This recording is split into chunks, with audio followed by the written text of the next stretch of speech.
Ladies and gentlemen, the 6th U.S.-China-Hong Kong Forum is a bilingual event in both English and Chinese. Simultaneous interpretation headsets are available for checkout in the lobby. Now, please take your seats. Our event is beginning.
Ladies and gentlemen, please take your seats. The 6th U.S.-China-Hong Kong Forum is beginning.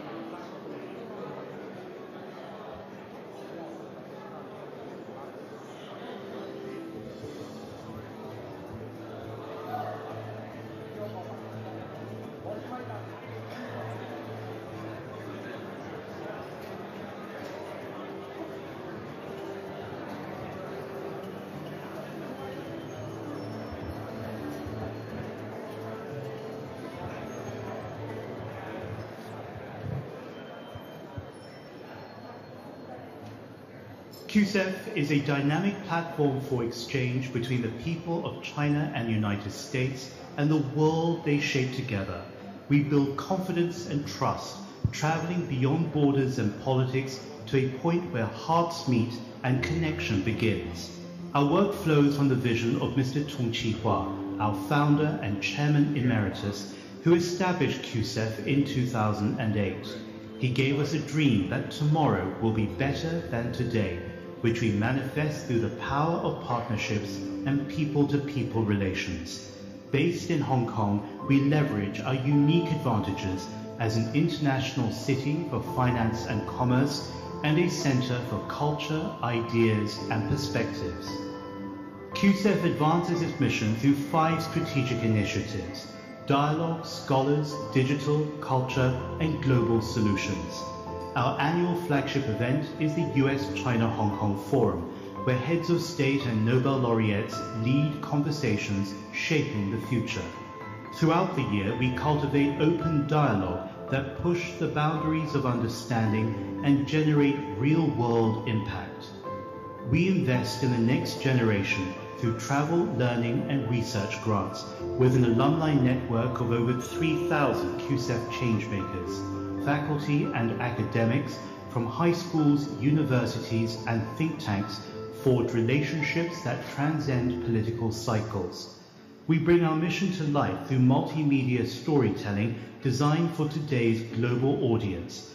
through videos and podcasts on China-US focus and the China current, we unpack complex issues for millions of social followers. From ping-pong diplomacy in 1971 to our own art dialogue in 2025, people-to-people relations remain the catalyst for transformation. Through music, film, and visual arts, we open minds and deepen mutual appreciation across cultures. QCEP champions collaborative solutions to humanity's challenges. Through our partnership with the Carter Center's guinea worm program, we're helping to eradicate the second disease in history and the first parasitic disease without vaccines or medicine. I have one last question, President Carter. For so long, the world has asked so much of you. What do you ask of us? What I want from the Chinese people is to stay as friends with mutual respect with the United States.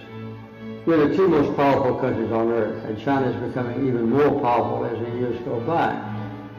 These profound human experiences remind us why US-China understanding matters so deeply and why Mr. Tong's conviction in peace and progress continues to guide everything we do. We embrace both the mission and the honor of empowering people everywhere to unlock their potential and fulfill their deepest promise. Join us in building bridges of peace that change the world.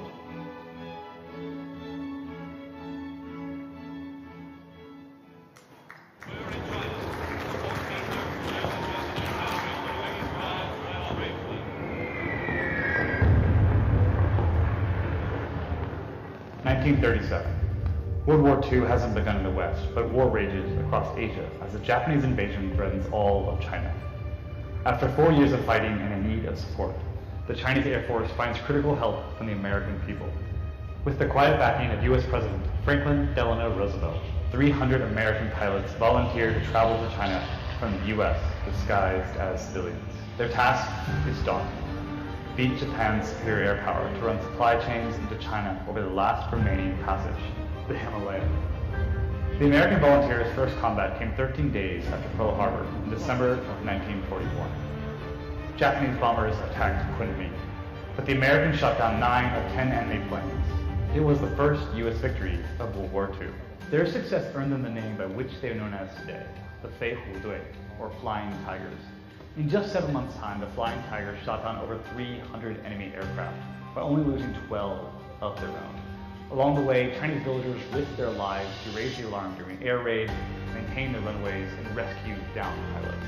All the while, American C-46 commando planes flew from India to China, keeping fuel, gear, and aid flowing into the country. But this wasn't without great sacrifice. Pilots flew over the night without reliable charts, radio navigation, or forecasts. The weather over the hump, the section of the Himalaya where supply routes into China flew, was some of the worst in the world. More than 500 American planes crashed during their attempts to supply the Chinese. Over 2,000 servicemen lost their lives. But the Flying Tigers remain a symbol of trust, courage, and friendship between China and the U.S., reminding us that our best chances of success come from when we work together. Lieutenant Robert Moore was one of those American pilots who risked his life to keep China supplied during the war. He was enjoying his final years of high school when Japan bombed Pearl Harbor on December 7th. At that moment, everything changed.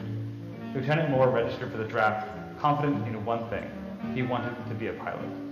Joining the Air Corps at 18, he completed at least 90 missions over the hump, survived a plane crash, and was one of the few pilots who earned the affectionate nickname, Hump Pilot. Lieutenant Moore would go on to marry the love of his life, earn the title Dr. Moore, and thrive by giving back with a career in education as a teacher, principal, and school board chairman. After retiring, Dr. Moore traveled the world with his family, which included several trips back to China. A lover of donuts and Manhattans, he's now 101 years old and living in Tampa, Florida.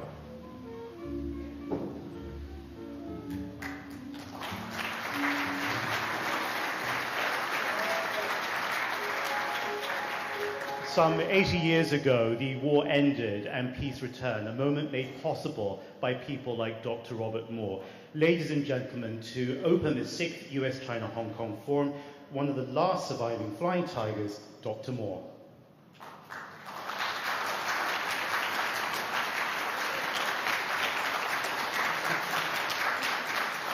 Dr. Moore, thank you so much for being with us. We know that it's the end of your evening in Tampa, Florida. You are one of the last surviving flying tigers, 101 years old, soon to be 102. 80 years ago, you fought alongside the Chinese, for global peace. What was that experience like?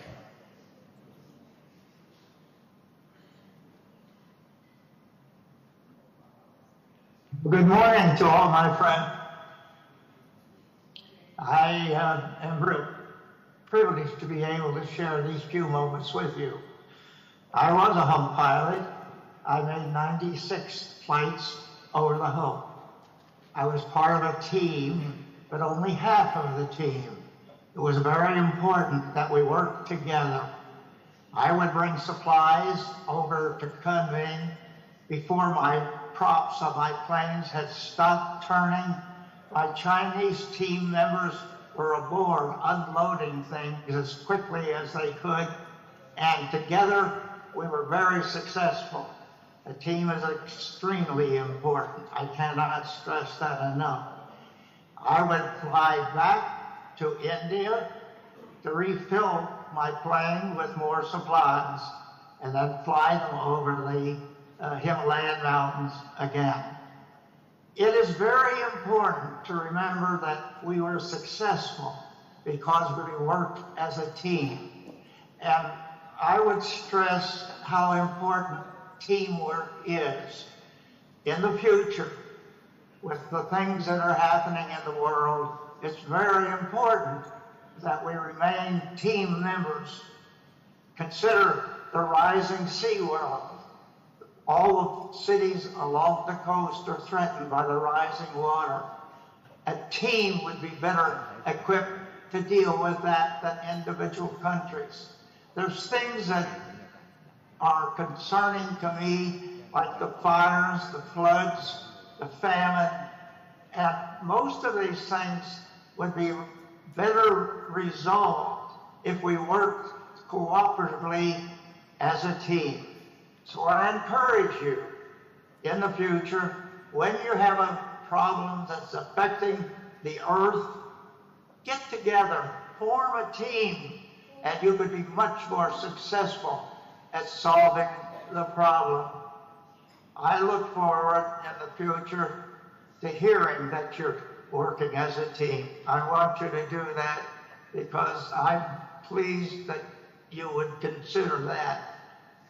It's been my privilege to talk with you, and I look forward to the rest of the program. My best wishes to all of you. Ding Hao.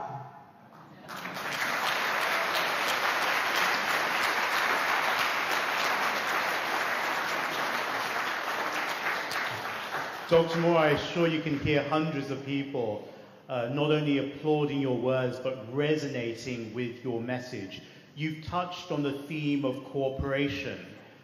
What message do you have for achieving that and global peace at a time that's particularly complex for the US-China relationship today?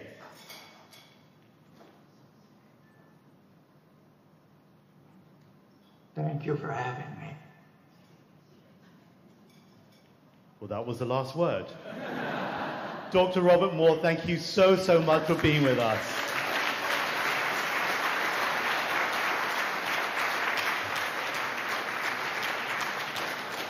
We wish you and your family all the very best. We know how complex it's been in organizing you joining us by this live broadcast, and we're especially grateful to your daughters who have flown over to your home in Tampa, Florida to make today possible. Thank you very much, and as they say, thank you for your service.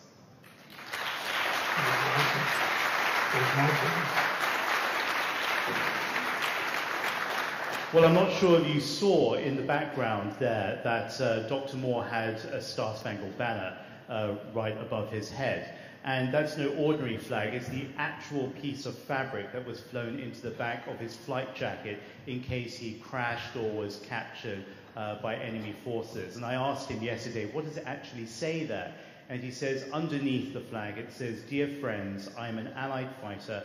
I did not come here to do any harm to you, who are my friends." So thank you very much to Dr. Robert Moore and his family. What a wonderful way to open this US-China-Hong Kong Forum. Well, all this has been made possible by a variety of partners, including our co-organizer, the Chinese People's Association for Friendship with Foreign Countries, and of course our venue partner here, the Fullerton, our governor, Darrell Ng, and his family, who've been so generous in all their support. But all throughout the year here at CUSEF, we do really impactful work. And that's made possible by an incredible board that steers our thinking and guides us in innovative and imaginative directions. So please join me now to welcome all of you here, our chairman of the China-United States Exchange Foundation, Mr. John Zhao.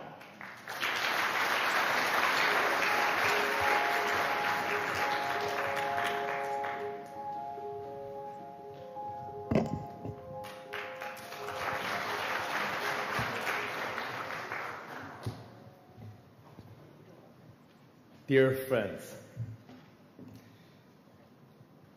80 years ago, the world emerged from its darkest hour. From the ashes of war, under the shared leadership of US and other nations, United Nations was born. And the international community itself committed to peace through shared responsibilities. Among the heroes of that year were Americans like Mr. Moore and Chinese, the farmers that were on the ground, who fought side by side, from soldiers on the ground to flying tigers in the sky. They were bound by a common belief that when humanity is threatened, we must stand together. Today, our world once again faces challenges of human development. Will we choose decoupling or interdependency? Eventually, war or peace? For the first time in 80 years, these questions feel very present and urgent. The US and China each bring different strengths and visions to the world. On the one hand, a country that champions individual effort and rule-based engagement. And on the other, a country that values collective benefit and peaceful coexistence. If guided by mutual respect and understanding, the two nations could, once again, collaborate with shared leadership among other nations, creating a more equitable and sustainable global order for human development.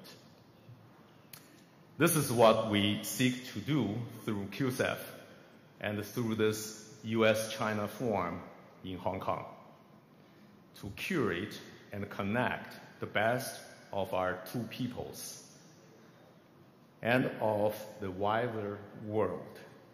Bring those energies into a shared environment of understanding, prosperity, and peace.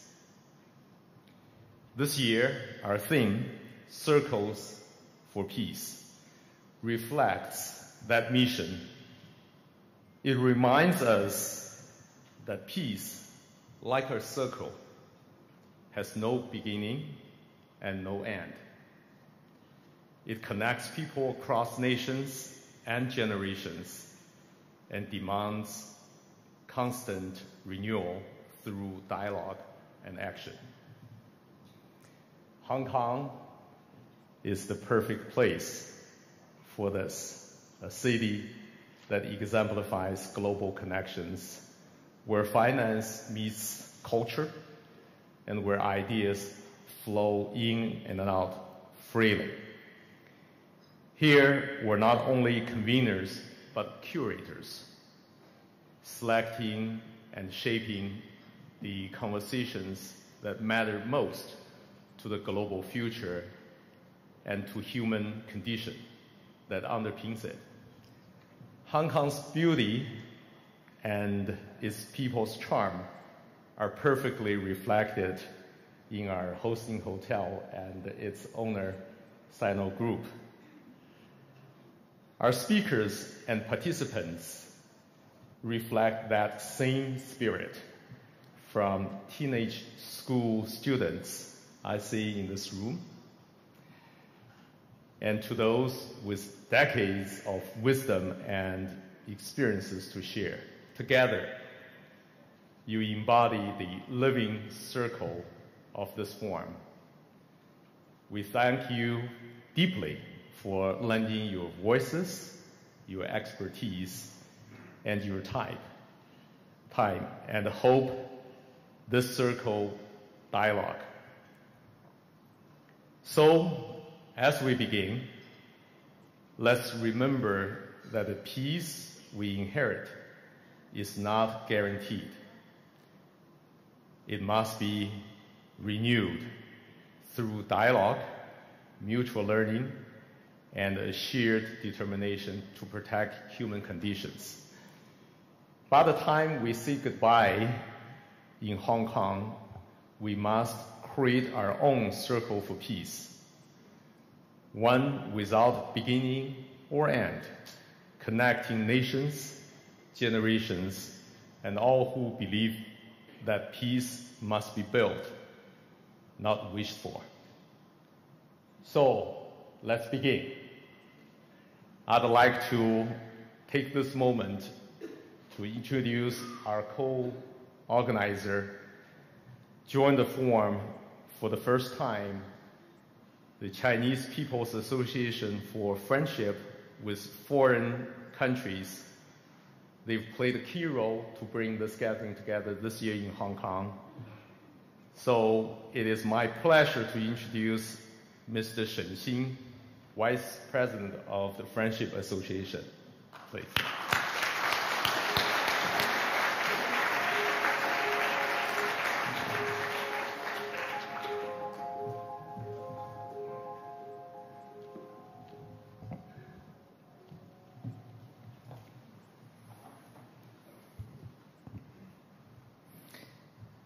Chairman Zhao, Ambassador Barshavsky, Ambassador Buckus, ladies and gentlemen, good morning.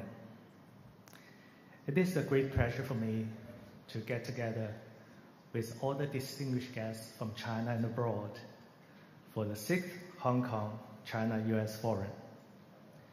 The Chinese People's Association for Friendship with Foreign Countries is delighted to partner with China-US Exchange Foundation in organizing this forum. The collaboration reflects our shared commitment to deepening mutual understanding, fostering people-to-people bonds, and promoting constructive dialogues between our two great nations. I'd also take the opportunity to pay heartfelt tribute to Mr. Tong-Chi Hua, the founding chairman of China-US Exchange Foundation.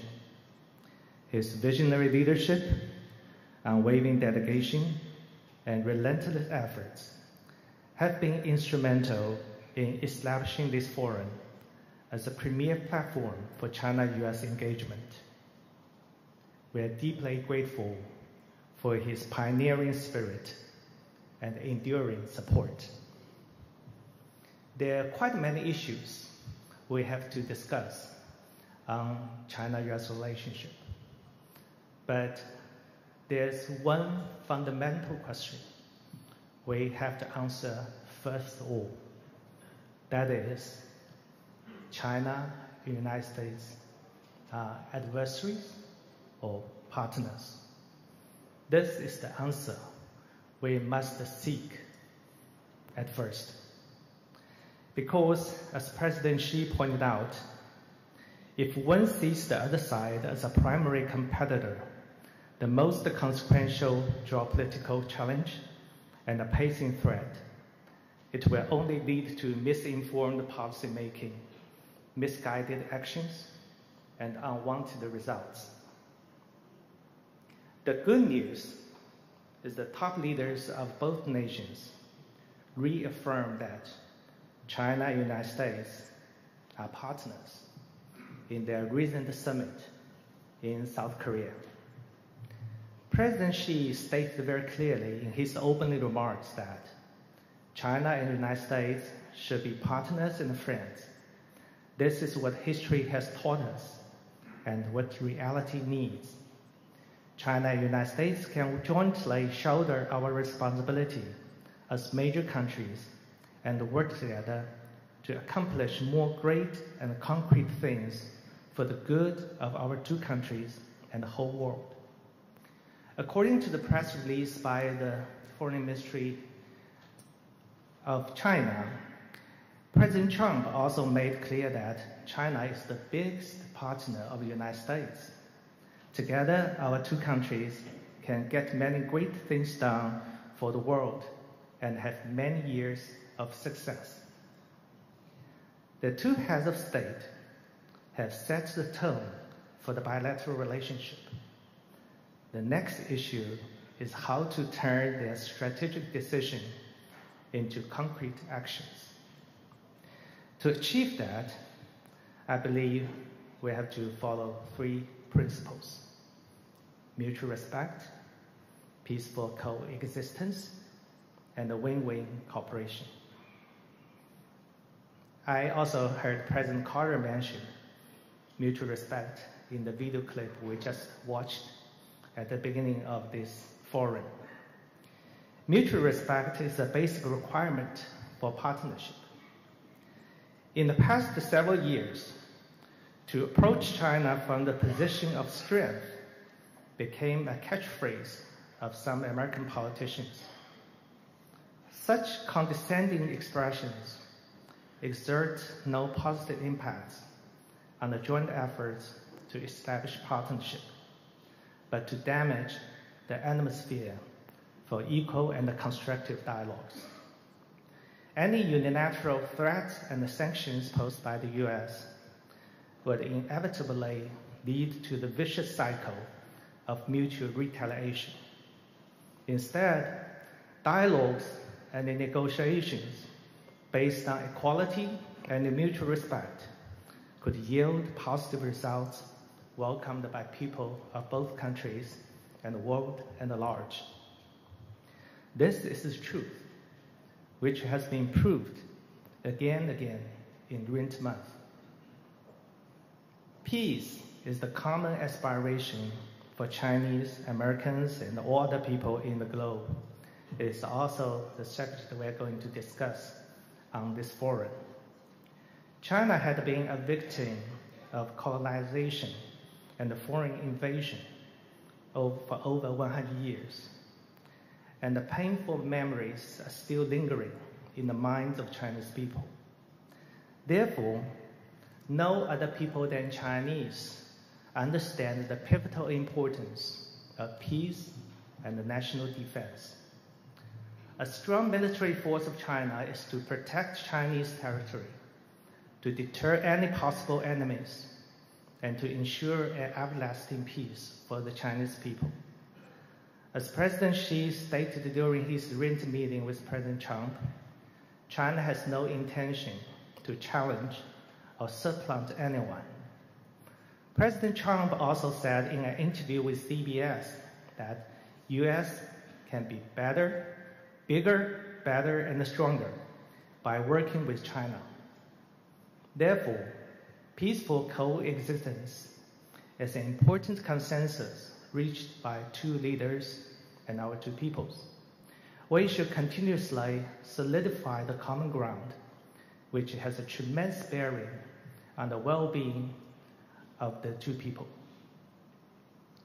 Win-win cooperation is a cornerstone for sustainable relationship. Both China and the US reap the huge benefits from bilateral trade and investments in each other's country. A global supply chain initiated by the American businesses and energized by Chinese companies has been bringing the world higher productivity and lower costs, and thus vitalizing the world market. Generally speaking, everyone on this chain is a winner. Of course, problems will emerge since the market and the geopolitical situation keeps changing. The key is to think big and recognize the long-term benefit of cooperation. Less than 1 month ago, the fourth plenary session of the 20th Central Committee of the Communist Party of China adopted the recommendations of the CPC Central Committee for formulating the fifth five-year plan for economic and social development, outlining the action roadmap for China's economic and social development in the next 5 years. China's openness and cooperation will reach new levels in both scope and depth. Despite the external pressure and the rising protectionism, China remains committed to expanding its high-level opening up and institutional openness. This will also offer wider space for cooperation between China and the United States. Ladies and gentlemen, mutual respect, peaceful coexistence, and win-win cooperation are not big and empty words. Their values had been demonstrated over 100 years ago on a small mountain named Kuliang. During that period, in the city of Fuzhou, lived around 3,000 foreign business people, diplomats, and missionaries who built up their summer resorts on the top of Kuliang, where they lived in harmony with the Chinese local villagers. Those foreign residents opened all of their facilities, like the post office, clinics, and schools, to the villagers. And the villagers also helped build houses and fought against the natural disasters like typhoons. Today, if you walk on the old street of Kuliang, you still can find a well where the words foreign and the local public well were inscribed. The foreign residents also respected the local tradition, and in return, the villagers took an accommodative attitude in embracing something new from the West. When foreign residents tried to build a swimming pool for the male and the female on the top of Kuliang, they met some oppositions from the villagers who believed it is not so good for women and the men to swim in the same pool. It's against their codes, to have male and female, dress so little, stay in the same pool. So the foreign residents changed their plan. They built 2 swimming pools separately, and the swimming pools stay far from with each other. So they respect villagers' decisions. In return, villagers are very open to something from the West. They learned eating Western food, and some of them even turned themselves into the Christian followers. The head of missionaries became friends with the most renowned monk in the Buddhist temple on Kuliang, and their group photo are still being exhibited in the small museum on the hill. The harmonious life on Kuliang left beautiful memories on everyone. Mr. Milton Gardner, who spent his childhood with his Chinese friends with joy, murmured the word Kuliang again and again before he passed away. Later, with President Xi, then Fuzhou Party chief's help, his wife Elizabeth finally visited Kuliang and met 9 Milton's childhood friends there.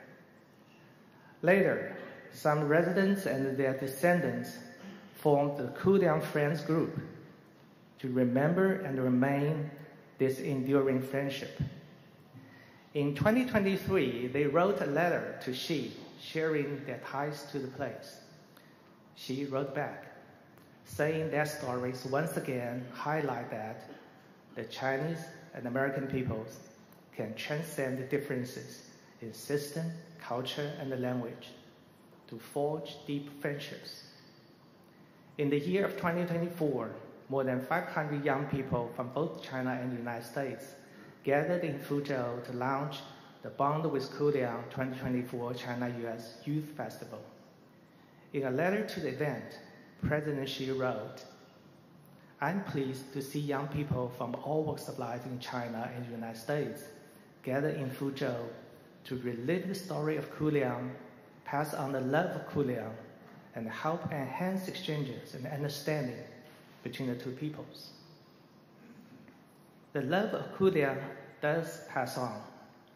Thanks to the initiative put forward by President Xi, over 30,000 American young people visited China in the past 2 years. Beautiful, friendly, welcoming, cool, amazing are the high-frequency words they used when they described their experience in China. A member of One Voice Children Choir said, "The small connections we have been making are gonna turn something big. Regardless of what's happening, I remember all the relationship I built in China, and the friendship I made will be forever. I hold it in my heart forever." Heart-to-heart connections between people are the starting point of enduring friendship, a spirit that has been reflected vividly in growing local cooperation. Just 1 month ago, the 7th China-US Sister Cities Conference, hosted by my association in Hangzhou, brought together more than 180 representatives from 36 counties and cities across 28 US states. Facing the headwind from Washington, D.C., many American local leaders voiced their resolve in expanding the substantial and the local cooperation with China. Mr. Mark Elrich, Executive Director of Montgomery County in Maryland, said, "We need each other, we trade with each other, we benefit from the relationship. The more Americans see the benefit and the opportunities that come out of it, the more people realize this is something we should be encouraging, not discouraging." Oregon State Senate President Robert Wagner said, "It underscores the importance of subnational diplomacy at a time when global challenges from climate change to economic uncertainty require more dialogue, exchange, and cooperation at every level." President Xi said in his 2023 address in San Francisco, "The more difficulties there are, the greater the need for us to forge a closer bond between our peoples and to open our hearts to each other. And the more people need to speak up for the relationship. We should build more bridges and pave more roads for people-to-people interactions. This forum is one of the bridges and the roads for our two peoples to exchange ideas and put forward good suggestions. The bridges and the roads are not well conditioned yet, and the improvements need our joint efforts." Here in Hong Kong, there's a classic song named "Below Lying Rock," in which there are some words I like very much and I would like to share with you. Life is inevitably bumpy. It is hard to be completely free of worries.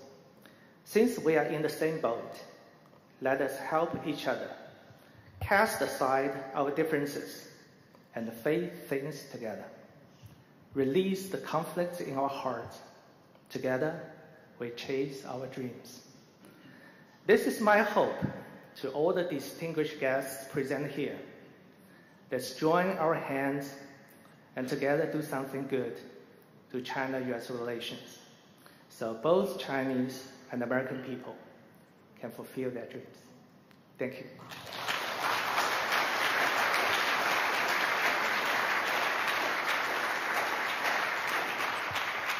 Ladies and gentlemen, please welcome Mr. James Chow, President of the China-United States Exchange Foundation.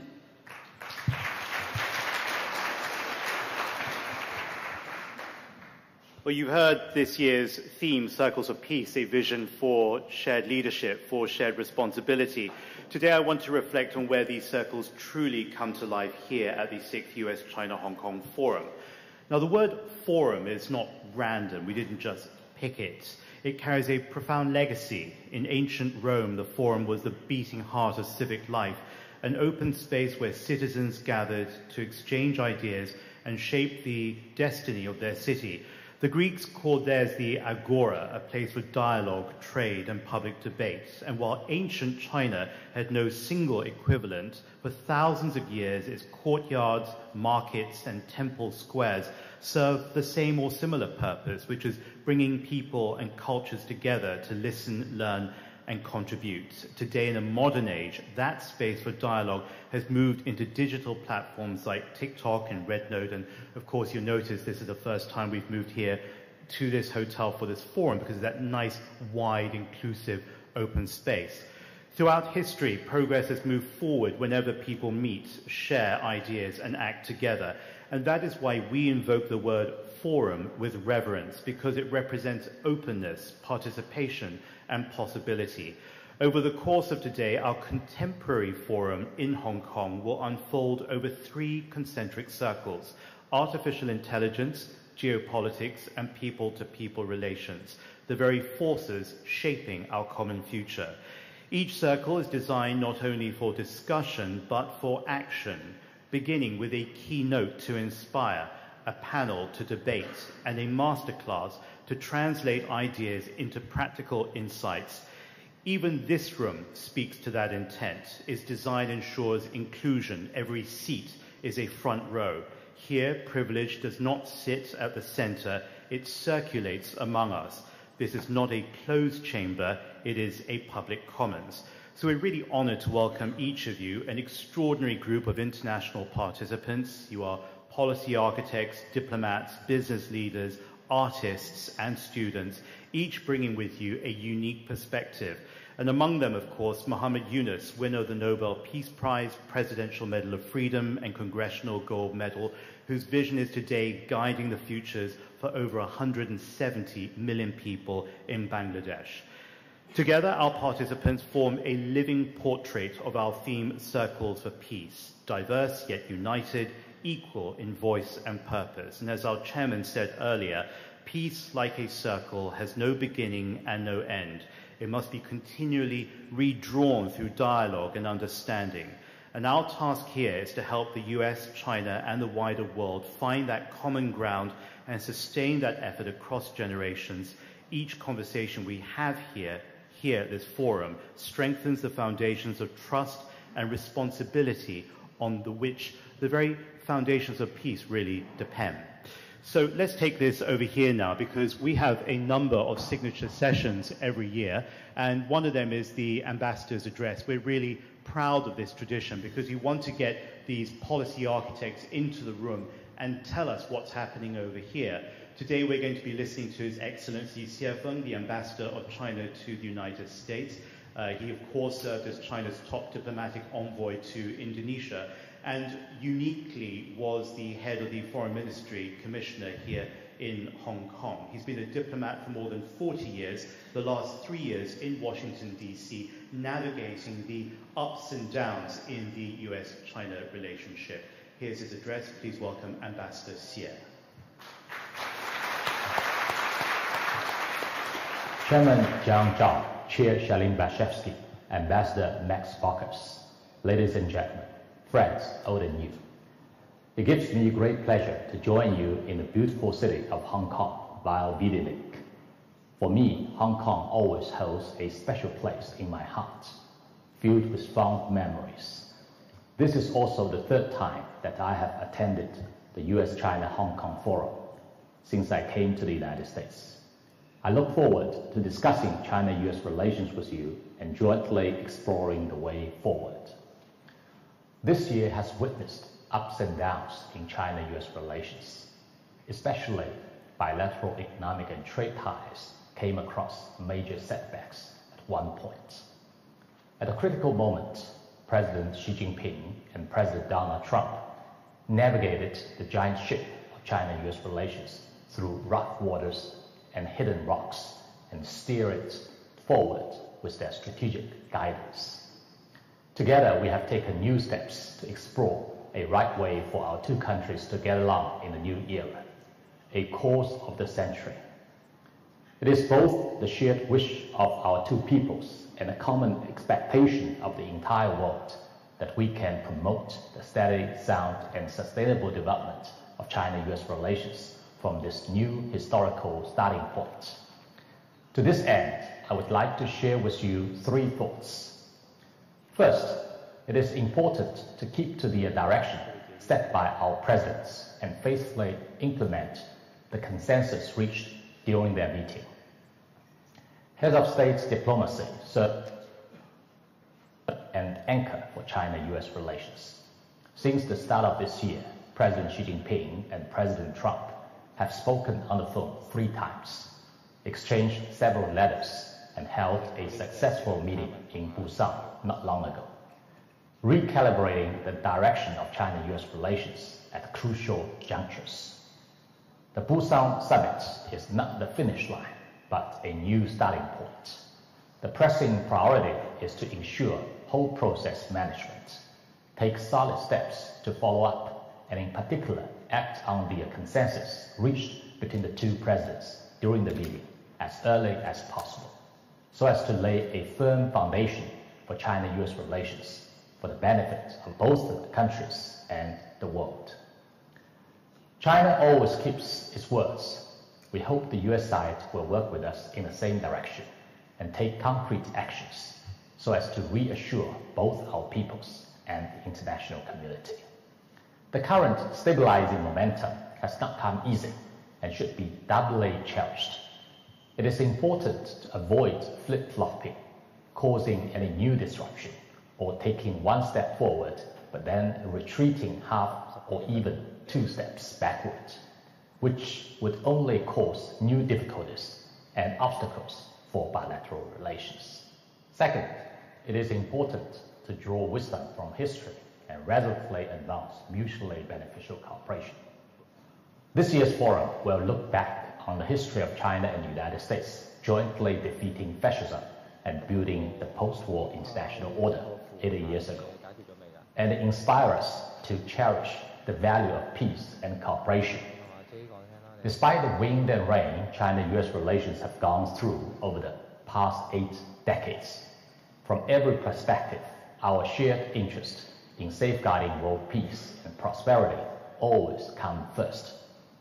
Our two sides can help each other succeed rather than hurt one another, and should seek common ground and resolve differences rather than engage in a zero-sum game. The 20th CPC Central Committee successfully held its 4th plenary session last month. As China embarks on a new journey during the 15th five-year plan period, there is vast room for China-US cooperation in areas such as green development, artificial intelligence, digital economy, health, tourism, and agriculture.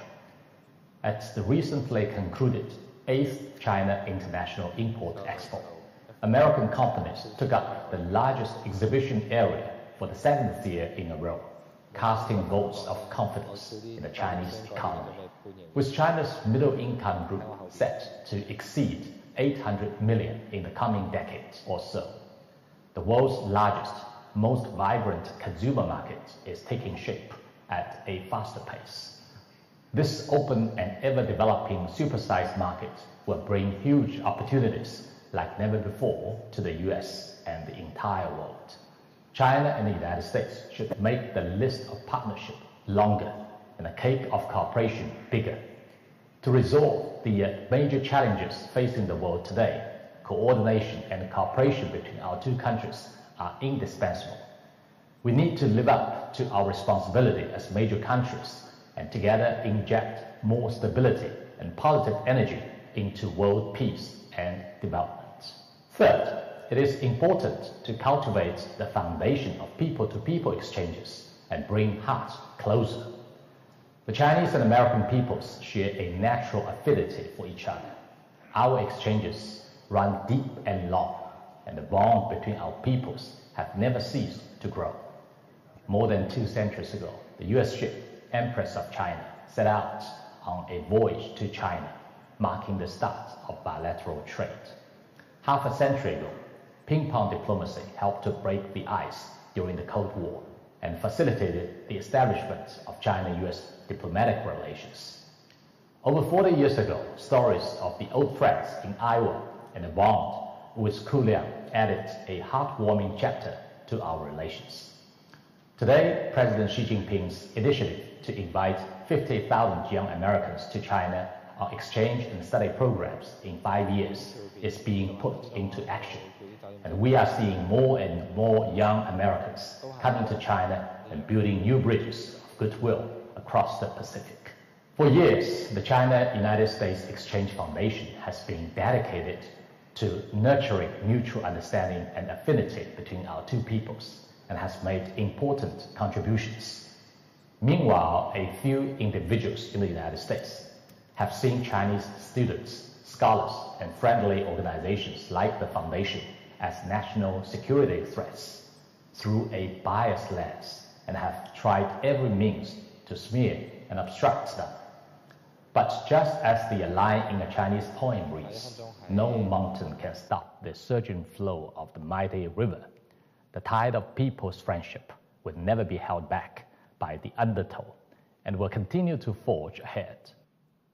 People with vision in China and the US need to step forward and speak up against the wrong practices of stigmatizing people-to-people exchanges. Work together to remove the stumbling blocks and create a favorable atmosphere for supporting greater mutual understanding, exchanges, and cooperation between all sectors of society in our two countries. Dear friends, for China and the United States, realizing the vision of helping each other succeed and prospering together will not be a smooth sailing and will require our joint efforts. During the Busan Summit, President Xi Jinping pointed out that China and the United States should be partners and friends. This is what history has taught us and what reality needs. President Trump said that China is the biggest partner of the US. The US and China have always had a fantastic relationship, and it will be even better. We'll make both China and the US even better. Going forward, no matter how the situation may evolve, the historical trend of win-win cooperation between China and the United States will not change. The ultimate wish of our two peoples for exchanges and cooperation will not change. The expectations of the whole world for a steady growing China-US relationship will not change. We have 1,000 reasons to make the China-US relationship a success and no single reason to mess it up. As a Chinese proverb goes, a journey of 1,000 miles begins with a single step. Let's step up and act now, pour wisdom for promoting bilateral exchanges and cooperation, and jointly usher in a brighter future for China-US relations. I wish the US-China-Hong Kong Forum 2025 a great success.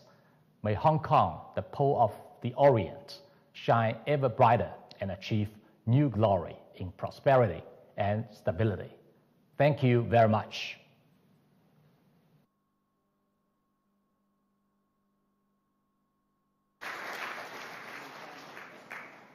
We thank Ambassador谢锋for very kindly contributing that important message and extending this tradition of an ambassador's address. We hope this forum can advance progress and dialogue on a variety of fronts, from the value of collaboration in music and the arts to the historic effort to end the global AIDS epidemic as part of the Sustainable Development Goals. These are the areas where the people of America and China have always excelled and where we can achieve even more by working together.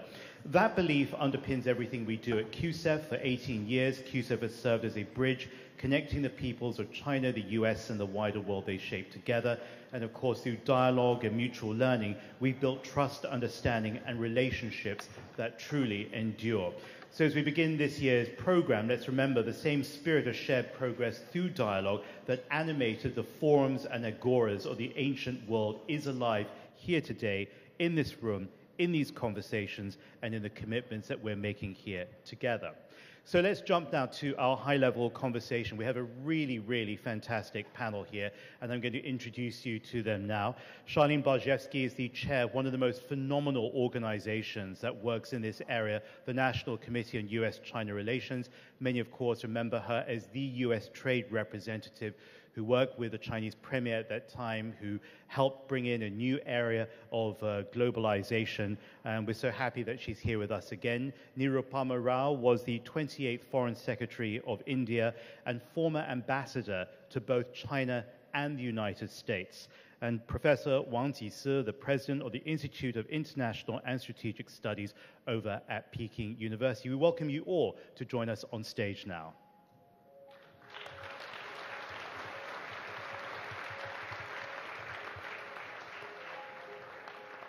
Everyone is so polite waiting for each other, but we'll not get anything done. So welcome.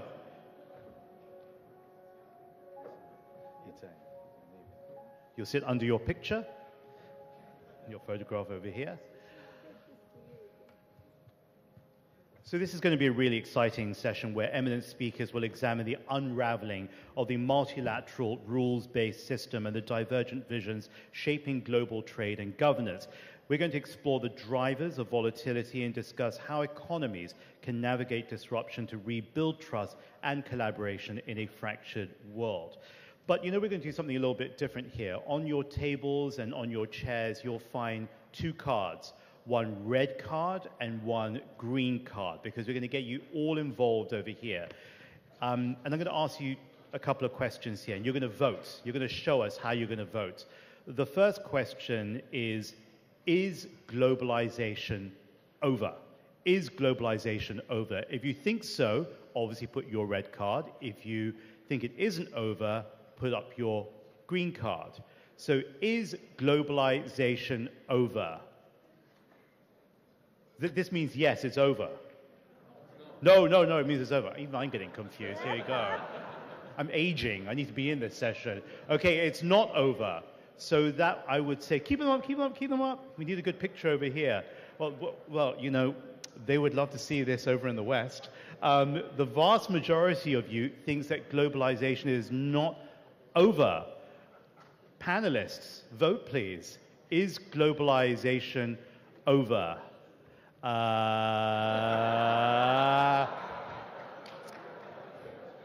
This is Hong Kong, not Switzerland. You need to make a decision. So is globalization over? Okay, so, okay, next question here.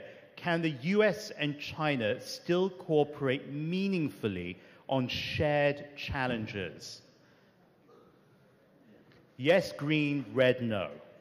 Can the US and China still cooperate meaningfully on shared challenges? Good, so I still have a job, thank you. Okay, let's jump into the first question over here. Welcome to all of you. Thank you for being with us here in Hong Kong. First of all, let's just start off with any of you. What's your reaction to how the audience voted? What's on your mind today? Ambassador Barszewski. The reason I held up two cards on the question, is globalization over, is that globalization is under extraordinary stress. And that stress can move it in directions that are unexpected and undesirable. And the degree of stress, part of which is due to the United States, which has become somewhat disinterested and antagonistic to globalization. Part of it is due to China and some of its actions, which are aggressive and not consistent with multilateral globalization, lead me to question how secure our base is for globalization. And I say that with deep regret as someone who believes that a globalized future is absolutely for the better for all countries, provided we understand that benefits need to be shared. Okay, Professor Wang Qisi, you've heard the question, you saw the way people voted, you saw a flood of green cards go when we asked whether globalization is over. People here don't believe that. What's your reaction to this, and what other thoughts do you have on this beautiful morning here in Hong Kong? I think globalization is not over in the sense that it is deepened. Globalization is, to me, is what we call historical inevitability. It is not going to be stopped, but it will be disrupted. And some people are happy with globalization, like myself, because I can travel around, but then many people don't have the chance to travel around and to benefit from globalization. Even the so-called illegal immigrants, they benefit from globalization, and they have setbacks. They probably will come back to the original place, and then they will travel again because they are able and they have resources. So I don't think globalization is over, but I think that it's met with many, many more problems. Ambassador Rao, we bring you in because you're neither from the US nor from China, but you work heavily and influentially in both. You're an extraordinary voice. You're not just a diplomat. You've got 1.2 million followers on Twitter who followed you avidly. So whatever you say here, they're bound to react. So what are you prepared to say up here on the stage? Thank you, James. The very fact that I'm on X is, I think, an expression of globalization. To answer your question, globalization today, I don't believe has ended, so I would agree with all of you who voted in favor of saying there is still some validity about globalization. I would rather assume that globalization has splintered in many ways that we did not expect. But coming from India, and a country of 1.4 billion people, a huge country like China, I think globalization is vital for us. It's crucial for our future. And it's important that we stay engaged and connected and give and receive from the world. So globalization, I would say very much, needs to be kept alive. Perhaps it's in therapy at the moment. Perhaps it's in therapy at the moment. That's a good T-shirt slogan there. Ambassador Barszewski, we also saw people overwhelmingly vote that China and the United States, Chinese and Americans can still work together meaningfully. Now, we've all made the commitment to be here in this room, so we know that the people here are committed to working meaningfully together. But what about the people outside? Because from de-risking, self-reliance, strategic independence, can these approaches coexist, or are we simply heading into a world of competing blocks where they're jarring against each other? I think all of the pieces that you just enumerated are all the same thing. Self-reliance and so on. This is all national security related. You want to be self-reliant if you're concerned about national security. You want to ensure that you have the means, the independence to protect yourself. That's all national security. And the interesting part about that is that the old GATT system, the forerunner of the WTO, recognized that countries needed to maintain national security. And they recognized that by having a series of rules embedded in the GATT, which is continued straight over into the WTO, which are a little bit vague, but narrow, and have generally always been applied in good faith by countries, because we all understand that national security concerns can overwhelm everything else, including economic issues. So what's happened now? What's happened is that the rules that existed were never actually intended to handle a situation of the kind of flux we're in now. Those rules assumed we were converging, but instead, major powers are diverging. And the rules weren't intended to, and are not able to, bridge those differences. And this is the danger that we have now. And so you have this huge competition between the major powers, and unless the powers can get together and understand that this becomes very self-destructive competition, we're going to continue to see this kind of divergence become almost embedded, which is very dangerous and not desirable. But what I'm hearing is that you're saying that the rules that were constructed then, perhaps even as long ago as 80 years ago, are not fit for purpose. Correct. Does that mean that the rules need to be updated now, or did we fundamentally get it wrong 8 decades ago in having this architecture that simply was only good for its time at that time? You have to have something around the notion of national security. No country, big or small, rich or poor, will sacrifice their national security for any other purpose. That's the meaning of leadership. It's the duty of care a leader has to his or her country. It is what people expect.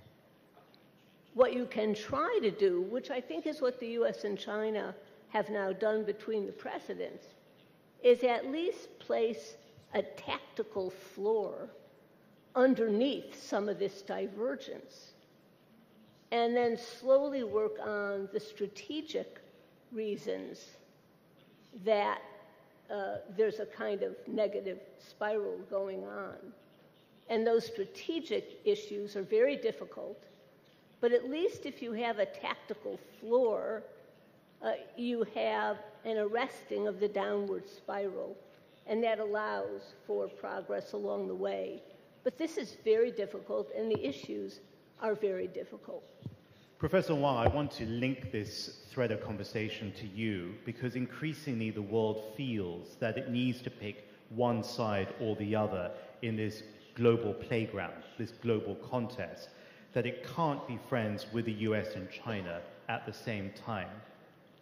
Does China contribute towards that dynamic and that feeling? I think you are describing an objective reality. For myself, I am siding with China, of course. But I think in the majority of global countries, most countries are siding with either the United States or China. But of course, they have various attitude toward the United States and China. We have to take country by country. For instance, people say in Southeast Asia, they welcome Chinese investment and trade. They welcome some sort of American security presence. They want to buy American weapons. Some of them seek American security guarantee, like the Philippines. But this is not the case of every single country. The Filipinos are more aligned with the United States. not China at this moment, but not several years ago. Several years ago, they were somewhat more mutual. And Vietnam is a very special country. It is relying on China's trade and investment, but it is also welcoming U.S. investment and trade. Cambodia is moving in the same direction. And Burma, or Myanmar, is isolating itself. It is not getting along with the United States. It has some problem with China, for instance, internet fraud. Some people are not behaving very well in their country. And I'm talking about some Chinese citizens not doing good things there. So it is very difficult to generalize the attitude of other countries. Pakistan is a very special case. It is what we call an all-weather strategic partner of China. But it also is having a good relationship with the United States. The Pakistani leader just went to Washington, D.C. and said many good things about Trump, Donald Trump himself. And he says he welcomes Trump if we can get a Nobel Peace Prize. And then the Central Asian states, they are very good in their relationship with China, but they also went to the United States to say good things about Donald Trump. And so this is the majority, especially the global South countries. I don't know very much about India. I think Ambassador Rao will say more about that. I cannot say on behalf of other countries, but there are countries who have closer relationships with China or the United States. For instance, Great Britain, of course, is closer to the United States than closer to China. And Japan now is closer to the United States rather than China. It has some more difficulties in managing its relationship with China in the last few days. And it's a strategic and military ally of the United States, but it also has sizable, very meaningful economic interaction with China, so it cannot be overall an American ally without thinking about China or its connection with China. So, and there are other countries that are hesitating. They are not very sure, but I think the majority of the countries are not like the Cold War years. They are not siding with one great power or the other. They don't have to choose. Or if they want to choose, they say, we choose both the United States and China in our partnerships, in our economic relations, even in our security relations. And this is a good thing. That means the world is not divided by the two countries. Even the United States and China are most powerful countries in the world. So this is not what we call the bilateral, bipolar world. It is multipolar. And some people say in other countries, I heard recently, they said the world is multi-aligned. More countries are aligned with multiple powers. They don't want to take one side or the other. Well, sitting up here is wonderful because I can see all the expressions on your faces. And Ambassador Rao, you're sitting there with pursed lips. So rather than ask you a next question, I think you may want to react to something that you just heard. We were talking about China, we were talking about India, talking about Pakistan, the region, of course. You served across the region in very volatile and violent parts, like Sri Lanka as well. Perhaps you want to react to that first before I come to you. Thank you, James. And if I may be given a little permission to depart from what you just said, because we're here to essentially celebrate Circles for Peace. And this morning I was reflecting on how we might express that in India in terms of our tradition. And as you know, Sanskrit is a very ancient language. And what the circle represents in our tradition, and I think that applies to the spirit and the thrust of your conference here, is a symbol of wholeness, harmony, and protection I think protection is also very, very crucial as we look at the geopolitical situation today, which is so fractured and, so full of, I've been saying, whiplash kind of diplomacy when it comes to relations between nations. And I'm sitting here next to the representatives of two countries that are very vital for India's national interest. With the United States, we have an indispensable partnership, a very close partnership, a strategic partnership. Never mind, that we've had wind and rain in this relationship in the last few months. But the fact is that the basic structure of it is strong. The foundations, the airframe, as I've been saying, is strong. And with China, very, very vital and crucial neighbor for us.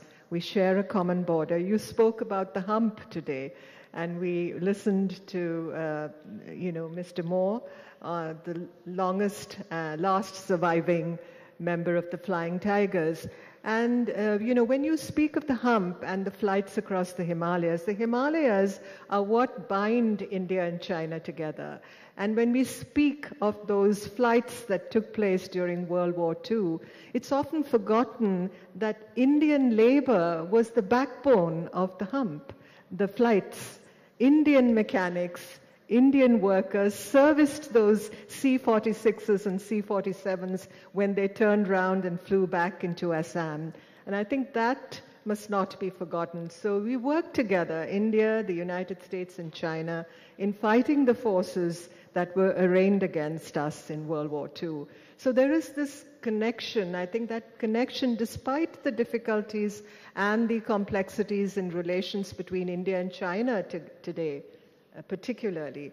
I think, when I look back at the history of this relationship, and we're here not only to look at the present, but we must also understand the past if we are to welcome the future. And India and China really together sat down 70 years ago and devised and conceptualized the principles of peaceful coexistence between nations. And today, when we speak of strategic autonomy and we speak of multipolarity, I think peaceful coexistence is really the backbone for relations between nations. So multi-alignment, multipolarity, and strategic autonomy, these are all terms that get bandied around. But I think what it basically boils down to, yes, we want to preserve our national interest and national security, but it's very important to maintain stability, balance, restraint, and responsibility in relations between nations. Well, you are a participant in peace building in a really unique way. Not only, as I said, you worked in Sri Lanka as High Commissioner when there was a lot of fighting continuing at that time, but also you are the founder in this new part of your life of the South Asian Symphony. You run a series of concerts called Peace Notes, which gathers South Asian of descent musicians, and they come and perform. They're performing again on the 29th of November in your hometown of Bangalore. In fact, we even have a Chinese musician in the orchestra. Oh, you do? But, and lots of Americans. Lots of Americans, and one who performed at the White House at a presidential inauguration. But that said, you did talk about the wind and rain in the last couple of months under the Modi government. Increasingly, there is intense competition between China and the US. How does a very important country like India avoid being forced into a binary black and white choice? Is the goal to maintain strategic autonomy or to actively shape a new multipolar order where such choices are not on the table? You're right. The world order is really fraying at the edges today. And the old maps are being torn up. The old strategic maps are being torn up. And where does it place a country like India and the rest of the region? I always say, I've been saying that. I wrote a piece for Foreign Affairs recently where I classified India as a liminal country. We exist in a sphere of liminality. We're a threshold country, very much like what the United States was in the concluding decades of the 19th century. We're emerging. We don't want to take sides at the moment, but we want, as I said, stability and balance because we have to pursue our goals of development. And as we pursue those goals of development, it's very important for us that the world stays globalized, that borders stay open, not closed. Our minds must not be closed either, because if we have to attain those goals that we've set for ourselves in the future, we do need, even if it's competitive coexistence between countries, we do not want conflict. We don't want a hot peace or a cold war. That's where we stand. And my own experience from my life in diplomacy, I served in, as you said, very difficult assignments, both in our region. I was ambassador to China and then to the United States and as foreign secretary. I've seen the way relationships evolve, where they deteriorate overnight. We have, yes, you mentioned Pakistan. We have a very difficult relationship with Pakistan. It's almost, I always say, like it's a civil war, because we were one country, one people at one time, and now we're divided. And it's like the Montagues and the Capulets in many ways, because, you know, we continue to fight.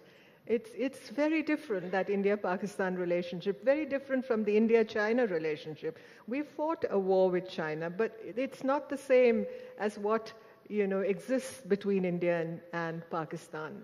With China, I believe there is a great scope for dialogue between our two countries, for building common ground, even as we reserve our differences. So the scope is enormous. And with the United States, of course, what can I say? I mean, two democracies, two of the world's largest democracies, vibrant democracies. There is a people bridge between our two countries. So that makes the relationship very, very important for us. Well, here's a question for all of you here. The future is also about who controls technology, data, and digital infrastructure. Are we heading towards a world where Chinese phones don't work with American software, where countries must choose between incompatible technology systems? And what does that really mean for all of us here?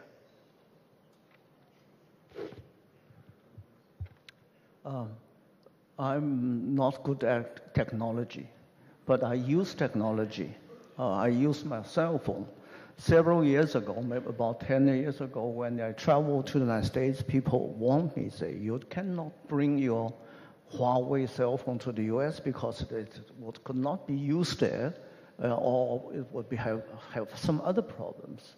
But actually, I brought it to the United States, not the same design, but an older type. But it worked. It worked wonderfully. But there's one thing I cannot control, that is I cannot use even now to call a Weibo in the United States. So I brought two cell phones to the United States, one Xiaomi and one Huawei, and they both work wonderfully. So then in a few years, I began to use AI. And it also works wonderfully. And I have very interesting stories to tell you. I use ChatGPT, and I use that very often in my research. And I have Chinese and English devices. And recently, I asked ChatGPT some questions about the US-China relationship or China's foreign relations. And the Chinese answer, I mean, if I use the Chinese language, I enter the question, for instance, how can we deal with the United States when it is making our life difficult? It says something neutral, something more objective, but it also says to me that China should resist unreasonable American costs on China's competition with the United States, advising me to be a good Chinese citizen. But if I enter the English version, it is more objective and it is more westernized in its answers to me. So it is very interesting, and I don't think technology can change that much. I think it can, I don't know, but I think Huawei is very popular in Africa, in the Middle East, especially in South in South Africa and other countries, the United States has also been technologically very advanced in those areas. Technically, I believe there can be two different systems, but socially and economically and politically, these divisions are not advisable. So I think that we still can live in this globalizing world with some confidence that I can use the phone here and there, everywhere when I travel. Ambassador Barszewski, what's your take on this? Because we seem to be traveling in two parallel tracks. They both exist, they're both a reality. You've got X, you've got TikTok, and even TikTok and Douyin are the same but different. Right. And they rarely meet these two worlds. But the common destination is quite risky and dangerous at the same time. First of all, if I could just make a comment on the prior conversation, which is my fervent hope is that countries around the world do not choose between the United States and China. I think that leads to an absolute bifurcation of the world, which I think is extremely dangerous. I think it enhances hegemonic power, the two hegemons being the US and China. And I think that, in turn, could cater to the US and China's worst instincts, not their best instincts. So my hope is that countries do not choose and indeed follow the observation made by one world leader, which is, why choose? We can extract benefits from both. So I hope that that governs the situation. I think on technology, the most interesting aspect to me is the AI race, which is to say there are two ways to think about technology. One is platform adoption, right? Windows is a platform, iOS is a platform, Huawei's system is a platform, and so on. Platform adoption. And for platform adoption, you need really good technology, you need distribution, and you need scale. And then you benefit from scale economics, and this feeds on itself. Technologies are sticky. I'm an Apple user. I couldn't think of using anything else. You just stay with the one that you've been using. You stay with your platform of choice. So that's one way to think about it. The other way to think about it is more the US view. Things have to be perfected first before they're deployed. So China's busy deploying AI around the world. The US is spending, in my view, unfortunately, more time perfecting its AI model before it's really ready for wide-scale adoption and use. And that then means different platforms, and it means a different degree of penetration around the world. All of these technologies can be made interoperable. It used to be if you had an Apple phone, you couldn't get Gmail, you couldn't get Google Mail. It had to be made interoperable for the two systems to work together, which is what consumers and thankfully the regulators demanded. But the question is one of will. Would Chinese AI work in the United States? Would US AI and a different platform, because it will be a different platform, work in China and in countries that adopted it? And when you think about this kind of technological bifurcation, you have to think about what's lost. What's lost is sort of the mutuality of invention and of innovation, of education, of scientific discovery. What's lost is progress on an absolutely grand and global scale because of these competing interoperable systems. What's lost is solutions to global problems. And what's enhanced is the very divisions you would want to avoid, with some facts here and alternative facts there. This is not conducive to globalization, and it's not conducive to the building of trust. Ambassador Rao?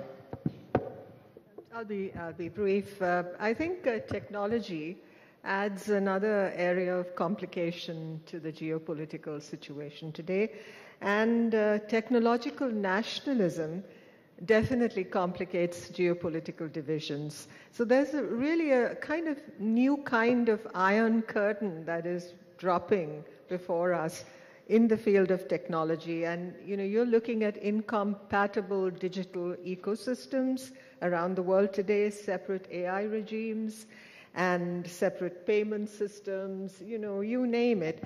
And Asia, we stand to lose, I think, more than any other region because of these divisions. I'm talking of the rest of Asia, not just China and the United States. So we need more, if I may use a word that may not exactly be politically correct today, we need more interoperability in many of these areas for the good of the people.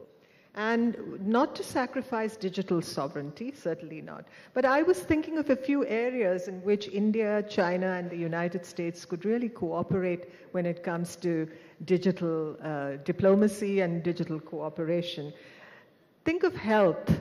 Think of India, China, and the United States building a medical Silk Road just for health. Health to help the people, health for the people, literally by the people. And digital economy. Each of our countries has a specialty in each field. For instance, India, like China, has built an enormous digital public infrastructure today, which covers the whole country. The US leads with cloud systems and deep tech innovation, and China has scale, it has hardware, it has super efficient e-commerce systems. So I think that's an area where we should look at cooperation. And then agriculture, because we're talking of climate here, climate resilient agriculture, all that we can do, soil carbon mapping, precision irrigation, drones, sensors, supply chain connectivity, early warning systems for droughts and pestilence. So essentially, I think when we are talking of geopolitics today, something we're not perhaps focusing on enough is human well-being. Okay. I want to touch very briefly as our time wraps up here, very briefly, and then Professor Wang Qisi, but first Ambassador Barszewski. Both leaders promote strong visions for their countries to succeed. Nothing wrong with that. Of course they should. President Trump says, "Make America great again," while President Xi talks about the great rejuvenation of the Chinese nation. Based on the tone and outcomes of the Busan summit in South Korea, can these parallel goals serve as a foundation for peaceful coexistence, or will this simply intensify zero-sum competition? The problem with the articulation of these visions, Make America Great and China's great rejuvenation, and I'm speaking very honestly now, in the minds of the leaders would necessitate a lack of success by the other in achieving its vision. I think for China, part of the rejuvenation is, as Xi Jinping has said, the East is rising, the West is declining. And by West, he's largely speaking of the United States. When Donald Trump says, "Make America great again," he's really saying in part, we have to push China aside in order to help make America great again. We have to win over China to make America great again. So when you have these slogans reinforced constantly, each of which presuppose success against the other, you're really not doing too much to bring about a stable, secure, mutual peace. You're looking at something very different. You're looking at a bit of a different kind of world. The IMF came out with a very interesting report that basically said, you know, the world seems to be moving into blocks.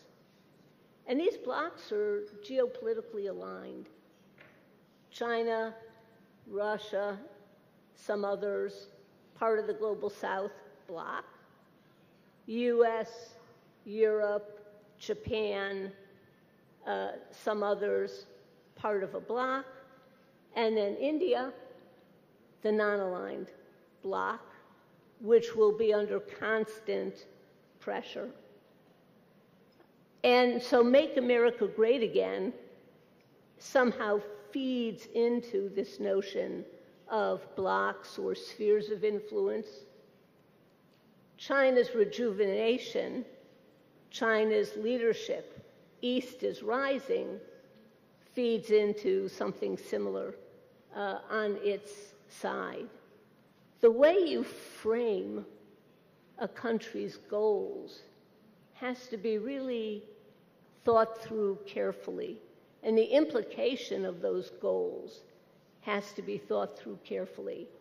If, as we all have, you define the U.S.-China relationship as competition, and that competition suffuses every aspect of the relationship, which it does. It suffuses security, technology, it suffuses every single aspect, economic, national security, defense. If that's the framing, if that's how you conceive the relationship, then what you're saying is that my win is your loss, zero sum.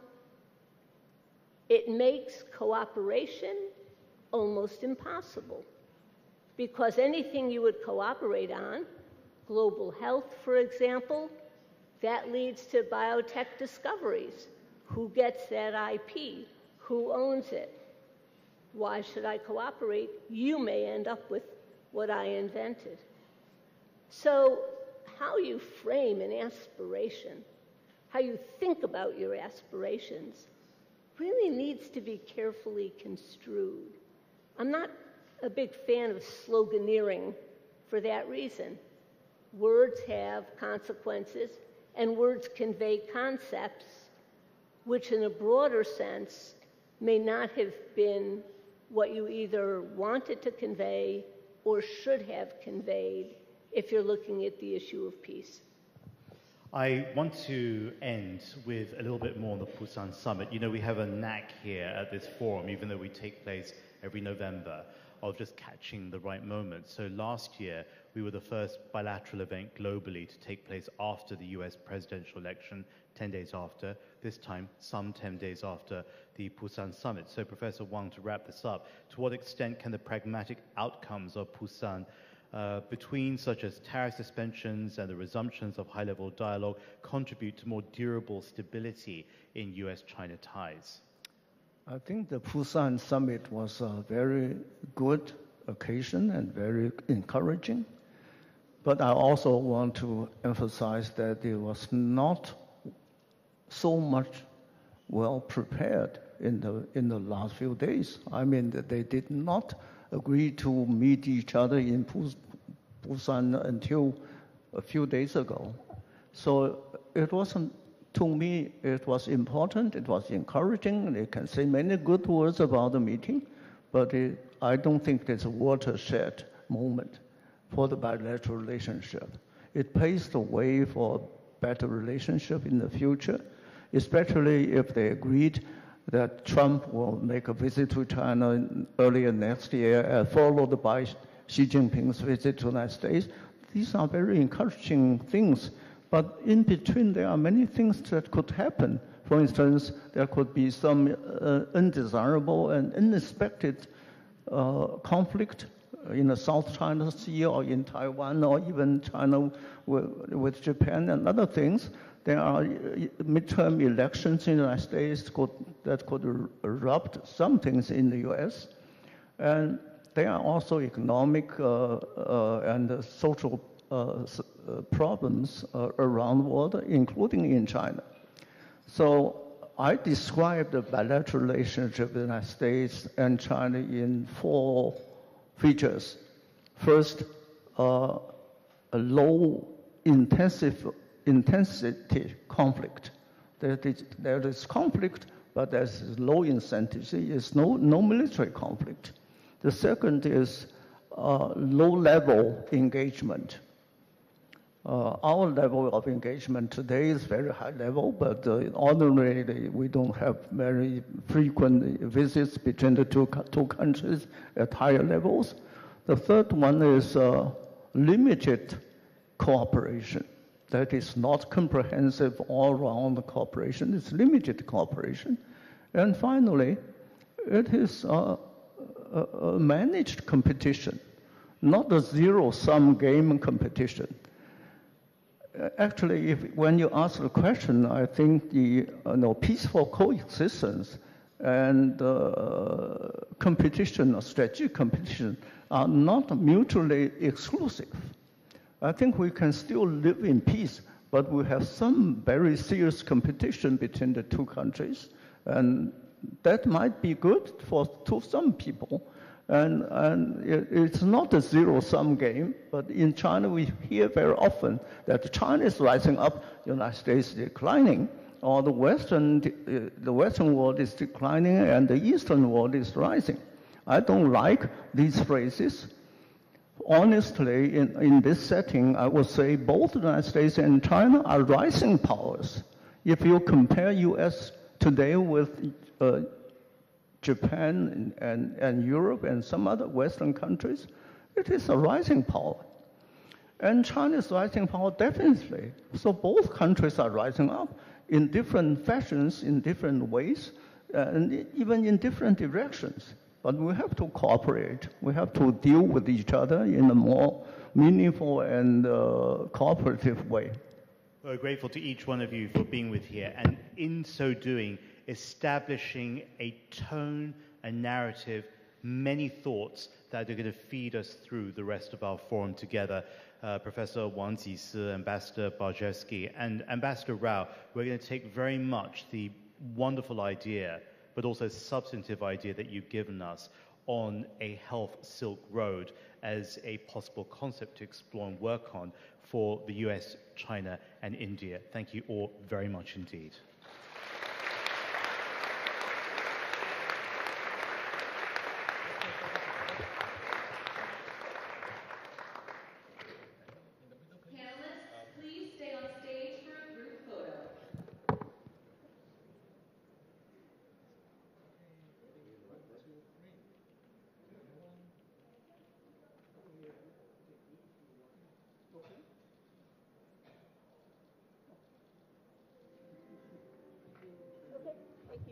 So thanks very much again to all of our panelists. As you depart, we're going to reset the stage and bring on a really exciting session for you. Thank you very much again to Ambassador Nirupama Rao of India, Ambassador Charlene Barszewski, Chair of the National Committee on US-China Relations, and of course, Professor Wang Jisi, one of the renowned scholars in the world today.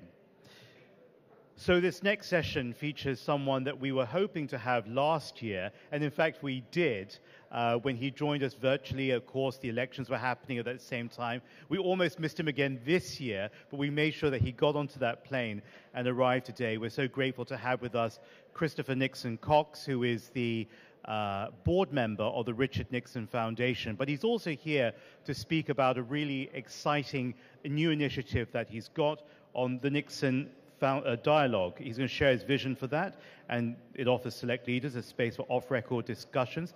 But Chris, why don't I let you do all the rest of the explaining? Thank you.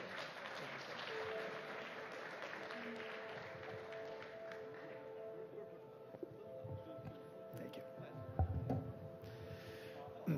Well, it's great to be with you all here today, to actually have made it to Hong Kong. And I want to, thank QSEF for your friendship and partnership and everything we do with the Nixon Dialogue. and also to congratulate CUSEF on such a wonderful conference. Already, there's so many great ideas going back and forth, and I just love your slogan, Circles for Peace. It actually reminded me of something in the United States. I see Neil Bush here. I think he can sympathize with this, but in the United States, we come together around a dinner table. It's like a circle, and that's where we discuss our hopes, our dreams, politics, things like this. And it actually reminded me of something, which was my first memory of my grandfather was actually, I was 2 years old, and we know it was when I was 2 because it was when he lived in New York. So it would have been about 1980, 81. And my first memory of him was at the dinner table. And we were engaged in some conversation. Now, Neil definitely knows this. When you're the scion of a famous political family in the United States, unfortunately, your most awkward moments are categorized and publicized and made famous in these presidential libraries. So in this one memory I have of my grandfather, I used to listen to my grandfather's books on tape. And I was 2 years old. I didn't really know what was going on. But I remember that he said that salt was very important for peace. So at the dinner table, I told my grandfather, I don't remember what we were eating. It was probably some mutton or something like this. He asked to pass the salt, and we called my grandfather Ba. And I said, oh, Ba, you have to be very careful using salt because it's so important for peace. Well, unfortunately for me, my grandfather memorialized that in a letter to, I believe, your father when he was vice president. He memorialized that to him, and now that letter sits in the library for the whole world to see that I could confused salt and the Strategic Arms Limitation Treaty when I was a 2-year-old. So these are the perils of being a scion of a famous American family. But I really appreciate the opportunity to talk a little bit about the Nixon dialogue today. I put some thoughts together, but I think maybe I'll just sort of talk just off the top of my head about my grandfather, about what dialogue meant to him, and about how he used it during his career. So for my grandfather, his very training for dialogue, conversation, actually happened at his dinner table. It was in a little house in Yorba Linda where he was born in 1913, and it was there in a table. And by the way, that was a house that his father built from a Sears catalog. But it was there at the kitchen table where he would debate his father and his brothers and his mother about the issues of the day. And it was there that he learned that people could come together, have differences. His father was very vociferous in his opinions, very strong in his opinions. And it was there that my grandfather learned that you didn't have to disagree, but it was good to hear everyone's side, where everyone could come together, talk about things, and come away with a better point of view. So that was something that stood my grandfather in good stead. My grandfather was known as an icebreaker, and it wasn't just because of China that he was an icebreaker. It was for many places around the world. In fact, if you go to Africa, many African countries, he was the highest-ranking American to visit those countries. I remember speaking to a group of Libyans, and they said, oh, your grandfather, when he was vice president, he came in the late 1960s, he was the highest-ranking American. We still remember him for doing that. So he realized that to engage in dialogue, you have to go and approach people halfway. You had to go visit them on their turf, to learn about them, to understand them. And that doesn't mean that you bend to someone else's will. It means that you understand more about where people come from. And that was a very important part of my grandfather's history. And of course, my grandfather became the first American president to go to Moscow to engage with the Soviets in the 1970s. And as a result of that, we had the Strategic Arms Limitation Treaty, which I now know is an important ballistic missile treaty. But it was because of my grandfather's willingness to engage that we were able to do that as the United States. And of course, with China and the United States, the most famous icebreaker of all, it was my grandfather that broke 20 years of non-communication between the Chinese and American people by going to China, engaging with the Chinese leaders, but also engaging with the Chinese people. I remember my grandfather always said whenever he traveled to different countries, especially to the Soviet Union and to China, that he didn't just want to talk to the leaders. He wanted to talk to the people. He wanted to hear their concerns because he really did care about making the world a better place. And of course, his breakthrough in China led to hundreds of millions of people in China being brought out of poverty. It made China and the greater world so much better. And of course, there were similar benefits to the United States. Ending the breakthrough of China was a great step in ending the Cold War and bringing peace between two conflicting blocs. But all that wouldn't have been possible without dialogue. So 2 years ago, as we were thinking about the presidential election and we were thinking about China and the United States, I drew on my grandfather's experiences and said, what is it that the U.S.-China relationship is missing right now? And the one word that came back was trust. Trust was something that we need to rebuild in the U.S.-China relationship. But how do you do that? That comes through understanding, that comes through dialogue. So what we embarked on was a one-year project where a group of us, and some of us are here today from my team, engaged in something called the Nixon Dialogue. We interviewed over 450 people, scholars, practitioners, political leaders, professors, business leaders, over 450 from various different parts of the world, not just the U.S., but from China as well.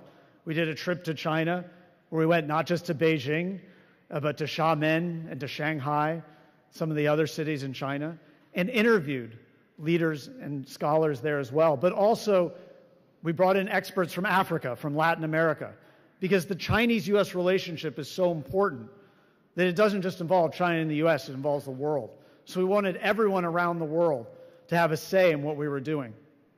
And so out of that, we started to build relationships. We put together a report. That report became the basis for many of the decisions that the Trump administration has made, both in public and in closed doors with China. It was a briefing paper that was used for the incoming administration. And then we said, how do we take this to the next level? Because we wanted to continue our dialogue. And we said, let's put together a dialogue that would rotate between China, the United States, Europe. So we do 3 dialogues a year, where we would bring together some of the people that we had interviewed, some people who are permanently part of this dialogue, and we would discuss these great issues between China and the United States.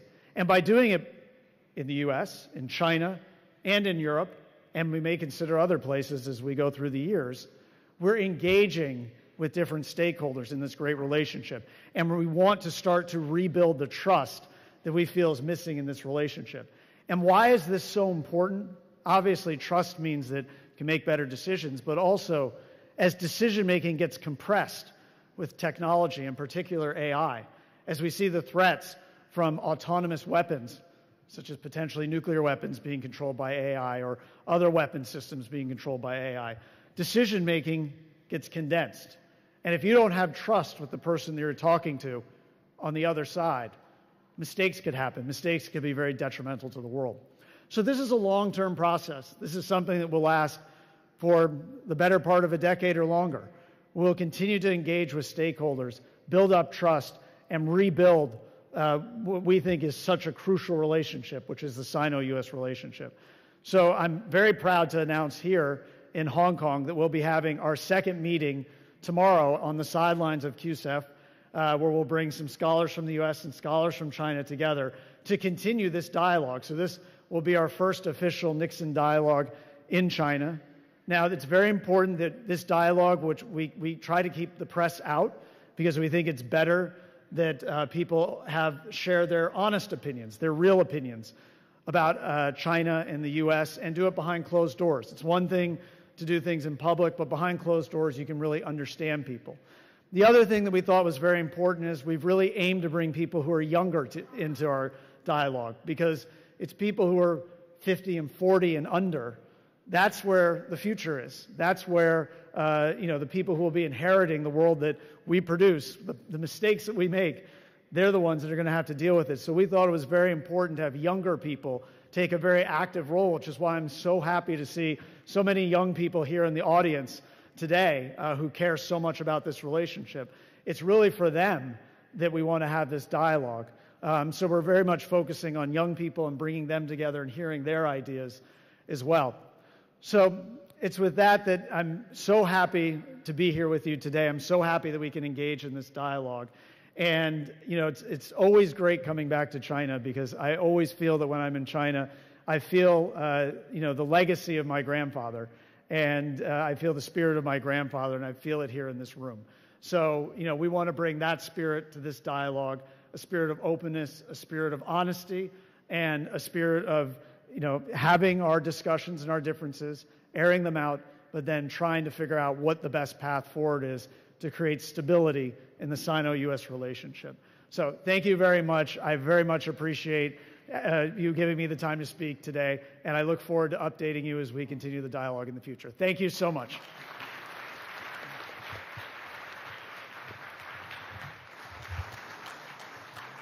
Thanks so much, Christopher. It means a lot to us to have you with us as a friend and also as a partner. And, you know, we're so proud here at QCEF, at this US-China-Hong Kong Forum, to be welcoming representatives from 3 presidential families. Today, of course, Christopher Nixon Cox from President Richard Nixon, of course, Neil Bush from President George H.W. Bush and President George W. Bush, and that counts double. And of course, we have Nicole Cruz, who is the Vice President of the Carter Center over in Atlanta. Thank you very much, all of you, for being with us today.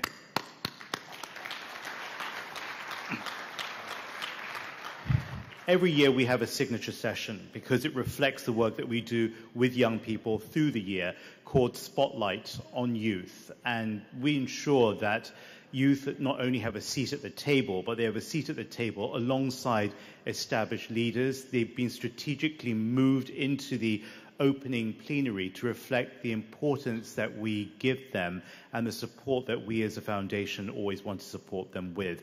So this year's Spotlight on Youth is a little bit different. We have 2 extraordinary co-moderators, our newest QCEF Governor, Deep Hoon, who is the President of Brands and Retailing at Tessellation Group, and many of you remember Carla Canales from her extraordinary masterclass last year, based on her New York Times opinion piece called The Art of Listening.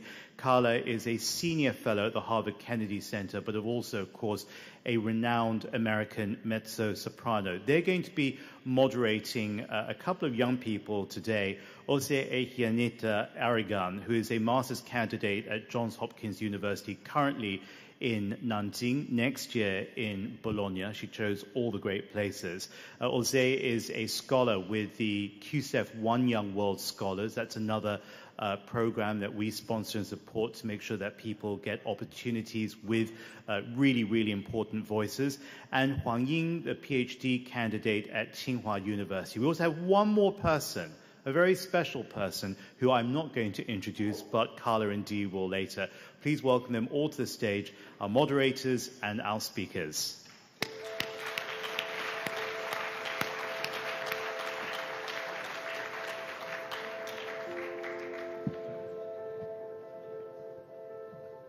We need mics for everybody else, they have no voice. Okay.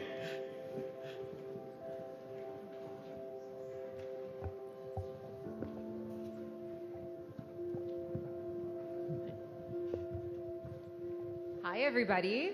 It's great to be back, and I'm so delighted to be joined by such incredible women. In the title here, Building Peaceful Futures, I love the fact that the future is female. Before we get started, just in the spirit of what James kicked us off with, you have a green card and a red card. So a question: how many of you, at a young age when you were students, had a strong interest already in the US-China relationship? If you answer yes, hold up a green card, and if your answer is maybe no, hold up a red card. How many of you, while you were students at a young age, had a strong interest in the US-China relationship? So let's see the cards. Okay, very interesting. Great. Well, with that, I have the honor of presenting the first question today to Huan Ying. Huan Ying, welcome. Hello. What are your biggest hopes and concerns today, and are they any different to what you anticipate for tomorrow? Thank you, Carl's question. And hello everyone, my name is Huang Ying from Tsinghua University, and I am PhD candidate majoring in conflict management and post-conflict peace building. And because of that background, academic background, my vision for tomorrow, for the future, is that simple. It's very simple. It's just every country and every community, or really just every individual, have the right to win the peace. Because I have saw a lot of conflicts in the Africa countries. And I hope every country, every community, every individual have the right to choose the path of the development. It is just means that every people in every country should have real choices. And I really am so happy that what the biggest hope for me today, that my generation, like me, is slowly regaining the power to make choices. It's true. Just like everyone to show the green card to like that many scholars, many students in the universities are growing interested in the international relations and international affairs. And in my generation, that I think for a long time, the cold war narratives and the great power narratives in the classroom have boxed us in. And however, this generation just gradually step out the boxes, and they accepting the different perspectives, and they are comfortable with the uncertainty and the difficulty, and also the changing the world. And I think we are persuaded that the history in this country, in this area, the history is not manifest. It can be interpretation, and it can be rewritten. So it's great hope for the future, for the bad future of my imagination. However, I also have concern. My concern is about the technology, actually. Yeah, because I am a PhD from the social science, and the technology firstly creates the echo chambers. Algorithms push back into the same small bubbles. We just read the same message about the same career path, the future possibilities. However, for everyone, the right choices may be not in the same page we have shown. And secondly, the technology also accelerates the way we live in. However, we are impatient with the time. And we are not interested in the things that really requires the time and the commitment. I don't think it's a good trait. However, I'm not blaming the technology. I think I just remind myself to keep alert and to just keep respect for the technology, and then focus on emphasize on my self-development. That's all. Thank you. Huang Ying, that was such a thoughtful answer, and this is such a perfect moment for Asa, who's also worked at Google. And, you know, other than your thoughts, hopes, concerns, perhaps you should also add a little bit on your views of how technology might change the world that we will live in. Sure. So I will start with my hopes. My hopes derive from young people. Obviously, I think that the youth, particularly for young Americans and young Chinese people, the determination and unwielding desire to push for positive change, it inspires me and it drives me to do the same. I see so many young people passionate about cross-cultural relations, whether that's through learning language, whether that's through cultural exchange, art, technology, media. Every sector, I see young people asking, how do I make sure that the decisions that I'm making are impactful not only for my community, but also for my neighbors? And I think that those questions and that desire for peace for us that sits under Sustainable Development Goal 16, peace, justice, and strong institutions, it's incredibly heartwarming. My fear comes in when I see the disconnect between that energy, that hope from the young people, and a little bit of I'll say, lack of energy and hope from our adult counterparts, our elders. There are obviously so many older folks who share that desire for peace, but sometimes I don't see that cross-cultural, cross-generational exchange when it comes to truly understanding the desires, the wills, and the expertise that young people bring to the table and to those conversations, which is why when we're platformed in spaces like this and there are so many students in the room, it brings me incredible joy. Technology is one of those places where I think the youth have a unique expertise in terms of understanding the digital landscape as it exists in 2025 and beyond. Particularly as it relates to AI, I think we run the risk of pigeonholing what AI means. I have a lot of conversations with people these days who use AI as shorthand for these kind of ChatGPT, DeepSeek, Bard, Gemini, when in reality it's a whole landscape of digital and technological innovations that have been coming for decades. And so when we talk about understanding AI from that technical, wide perspective, it's really encouraging. And when young people truly understand the code, they understand the back end, they're using these tools as tools that they are truly the master of, I think it becomes really important. Where I see pitfalls is when people use AI as cheat codes or shortcuts, and they're not truly understanding the technology. In reality, they're letting it use them. So my concerns are when AI is being used in these narrow scopes to find shortcuts, to find shorter pathways to solutions, as opposed to using the tools as genuine technological innovations the way they were intended. I want to talk a little bit about some of the ways that I see young people using machine learning and AI in really beneficial and positive ways.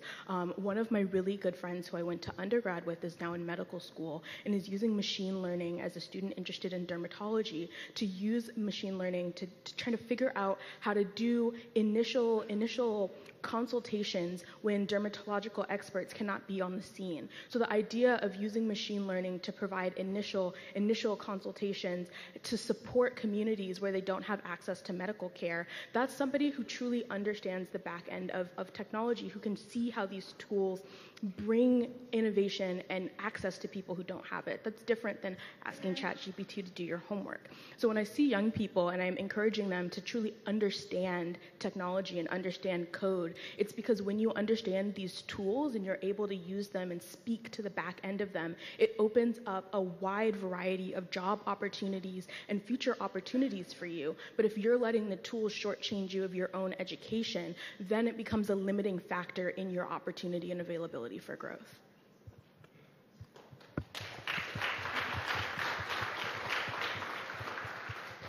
Carla, do you think this is a moment where we should introduce our even younger friend?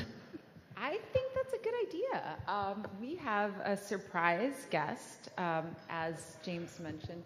Please come on up. Come on up. Welcome, Jia Yan. Welcome. So we'll give you a moment to acclimate here. But I do have one more quick question for Wan Ying before we get to our young guest here.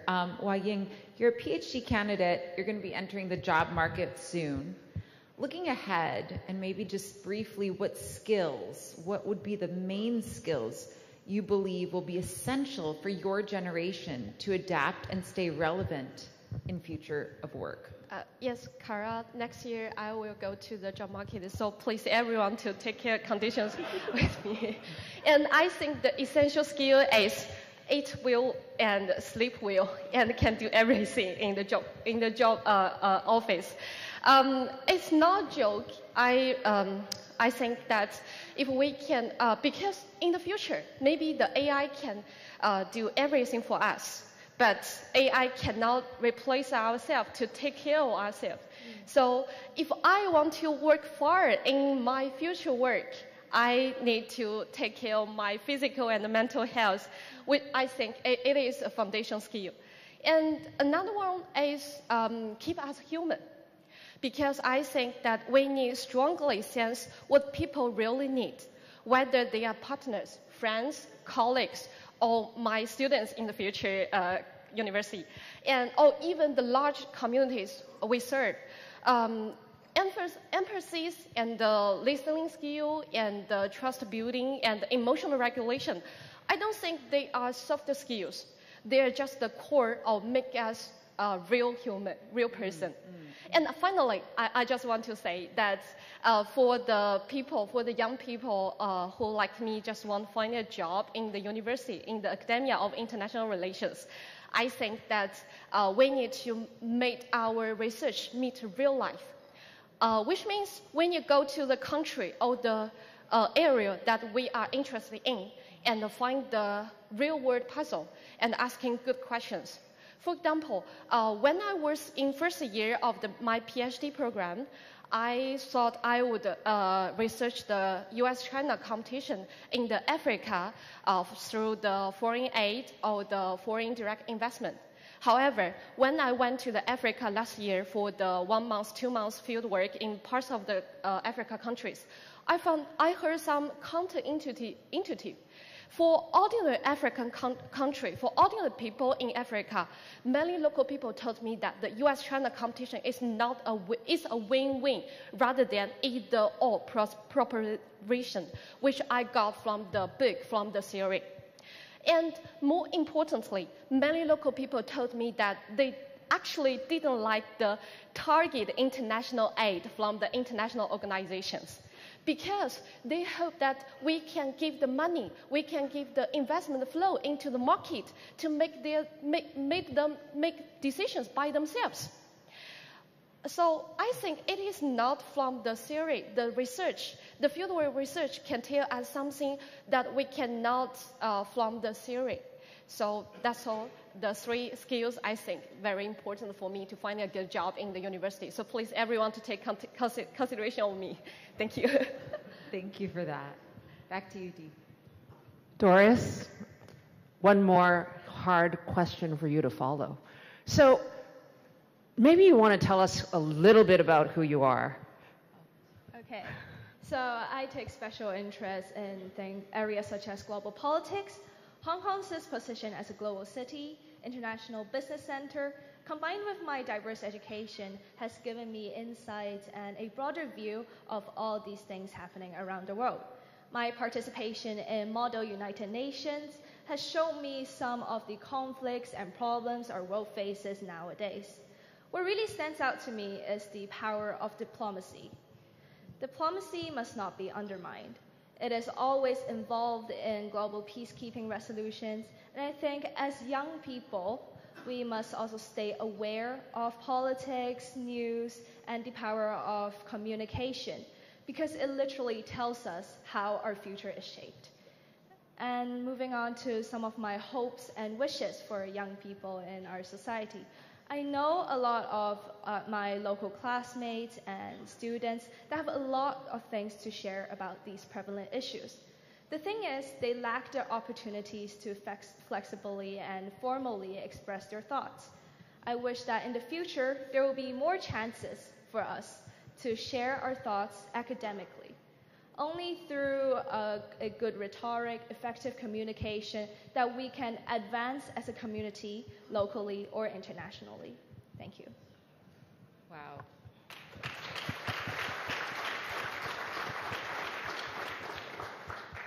Jayan, Doris, so incredible to hear you speak as a 4th-year student at this local diocesan girls' school. Is that right?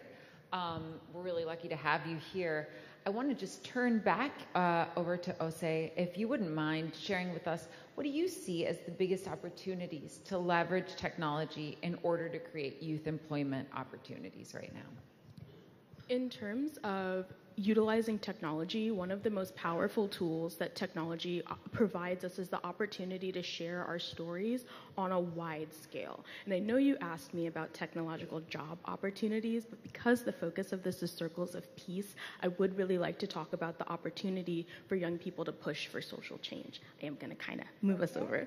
I think it's important, particularly because as young people, we tend to dream bigger than sometimes reality would like us to. We're unbridled by the idea of budgets and cross-cultural historical context, and we learn all of that stuff, and sometimes our dreams become smaller and more realistic. But when you get young people at the beginning, when their dreams are only constrained by their own imaginations, and they're able to share those dreams across borders, across cultures, and share and grow and further develop into these global, international youth hopes for the future, those are the ideas that are going to move us into a more peaceful and a more hopeful future. So the idea of providing more platforms for young people to get to know each other before time and tradition and hate can plant that seed and let it grow,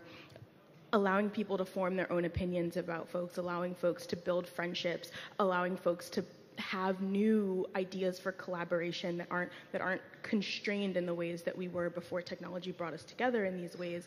I think it's essential. And then new opportunities for jobs, new opportunities for sectors that we can't even imagine right now will naturally come from that. But when we constrict ourselves in terms of isolation, in terms of the old guard ways, we cut ourselves off to the possibility of a tomorrow that today's individuals can't even begin to ascertain, can't even begin to verbalize. So my hope is that technology can provide young people for new platforms to dream. Well, what a great note to set us off on, this idea of dreaming big and holding on to those big dreams. With that, I'm going to turn back to Doris, our youngest person here on stage. Doris, thinking about dreaming big, thinking about the future, some of us have talked a little bit about AI. If AI could perfectly execute, let's say, 60% of your homework, your schoolwork, what would you do with the remaining 40% of your time? Thanks for your very interesting question. So, even if AI can do my work completely and do it perfectly, I wouldn't rely on it. AI is a tool, after all. And in education, it is very dangerous to let AI completely replace the human thinking process. Because the worst thing that could happen to young people is lose their capabilities to think for themselves. I think that with that 40% of my time, I will still answer the schoolwork by my own without AI and consolidate my knowledge on these topics. And I will also work on my humanistic relations and my pursuit of my passion with that 40% of my time. In my school, you can already see the phenomenon of using AI as assistants. So I think it is important to note that even under the development of AI, we should work on ourselves and our relationship with other people.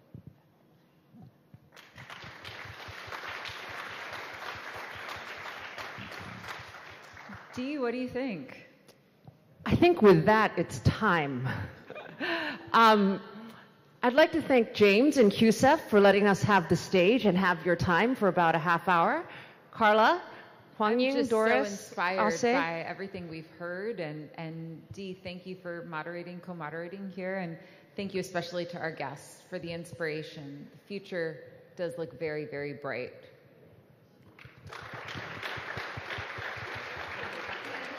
Please stay on stage for a group photo.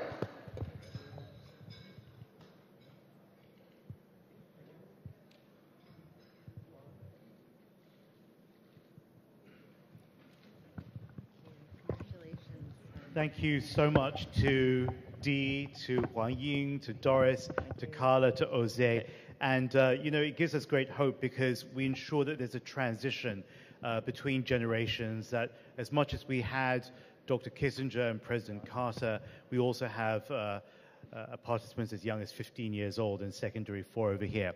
We want to make sure that we actually bring that conversation, though, to an international perspective. Of course, we can talk about the US, we can talk about China, we can talk about India as well, but we want to make sure that Europe's voice is in this as well. We've got someone really special who's going to bring us an international perspective. Princess Sophie Alexandra is based over in Munich. We knew each other through Dr. Margaret Chan when she worked for the WHO in New York, but prior to that, she was with the Secretary General's office, Antonio Guterres, at the UN Secretariat in New York as well. She's extraordinary in so many ways. I just have this abiding memory of her running around the UN General Assembly, working between member states. And that's a really important role because it's those in-between moments that really bring work, conversations, and actions to life. Please welcome Princess Sophie Alexandra.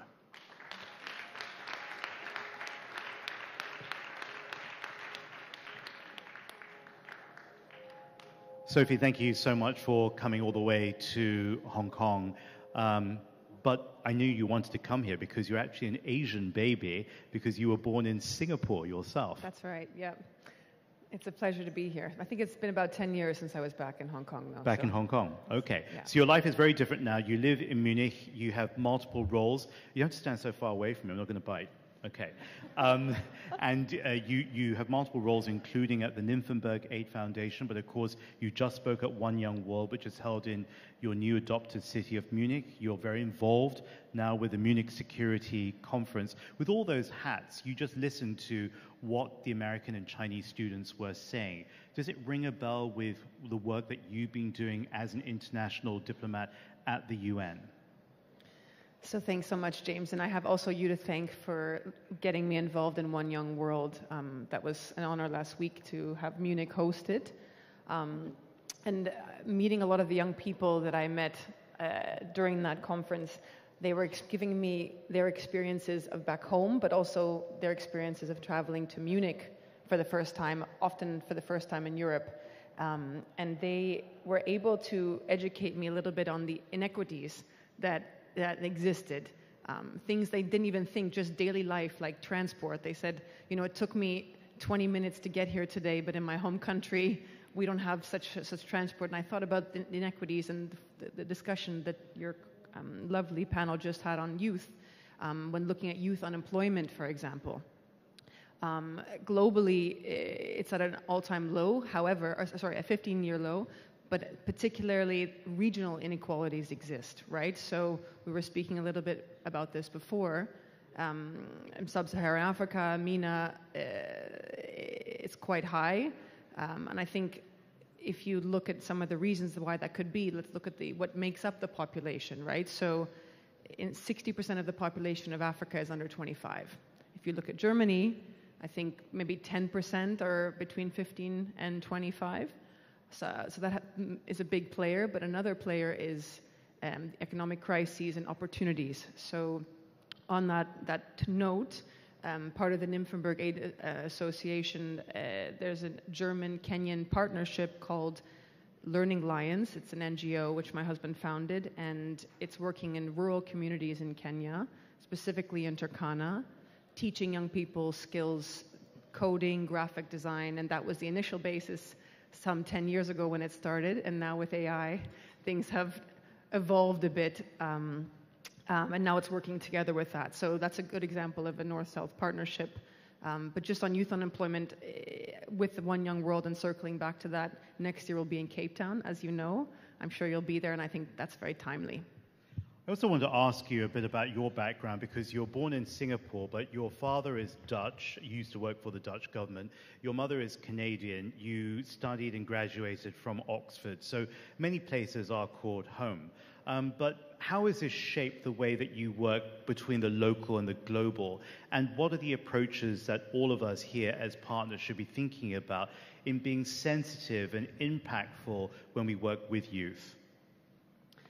So I think obviously an international background helps, but I think having my first career in the UN instilled a lot of humility in me. I remember my first day as an assistant attaché at the Dutch government arriving to negotiate an issue on child marriage, and I thought I knew everything because I'd read all the reports, and the moderator from Malawi really quickly humbled me and explained, you know, have you even been to my country and you're telling me what I should be putting in my resolution? And as a young 23-year-old, that really was a thread that was woven in me in my approaches in the future, you know, dignity, humility, empathy. These are what we discuss in One Young World. And yesterday I was wearing a brooch with green and pink gemstones, green kind of symbolizing harmony, growth of knowledge, pink symbolizing compassion, and I wanted to kind of wear that as a symbol of how I see the next few days here. Diplomacy, this has already been discussed at length, but diplomacy is really not about one size winning, and doing these negotiations that I was working on as rapporteur, it was trying to be creative, to find common grounds, to build those bridges between the North and the South, and whether that's through things like art or ballet, or through sadly common issues like antimicrobial resistance. I remember we were there for the high-level meeting in New York together. I was speaking with Michelle Williams on the issue of AMR yesterday as well. But at the end of the day, and I said this at One Young World last week, it's helpful for young people to know that you should enter a room with no ego, really willing to learn. How great that we don't know lots, actually, and I think that's quite a powerful viewpoint. This kind of engaging and active listening. When I was at the Wellcome Trust, I was developing their government relations strategy, and going in there actively listening. It's not being passive, it's active, but nonverbal communication, things like that are very key. And that's really been an approach as a foreigner, as you say, when I entered Munich, marrying my husband, and listening to the communities there. I forgot about that completely, but of course we worked on the AMR high-level meeting with David Cameron and Jim O'Neill and all these people, and it seems like a world ago, even though I think that was only 2016 when we were in New York for that. I want to touch on this briefly. You have posted about the work that you and your husband are now doing, and that includes child marriage. You have to end child marriage. You have this extraordinary film that I went to the screening of in New York, which is, I think, the contender for Kenya's entry to the Oscars. They submitted it officially. They submitted it officially. But when you posted about your work, about the global work you were doing, part of the reaction that people posted in Munich was, fantastic, you're doing all this great global outreach, but we have needs in this state, and we have needs in the city and the villages and the towns very close to where you live. How has that impacted you, and how can that shape the way that we do our work in US-China as well? Should we be thinking globally, or should we be more sensitive to our local immediate needs? Yes, we'd spoken about that informally, but in more formal capacity, just to say that the Nymphenburg Association, it was initially founded for international aid, to really help, for example, in Albania, they have scholarships, and in Kenya. And when I arrived in Munich, I thought, great, I can link my UN work to another international initiative.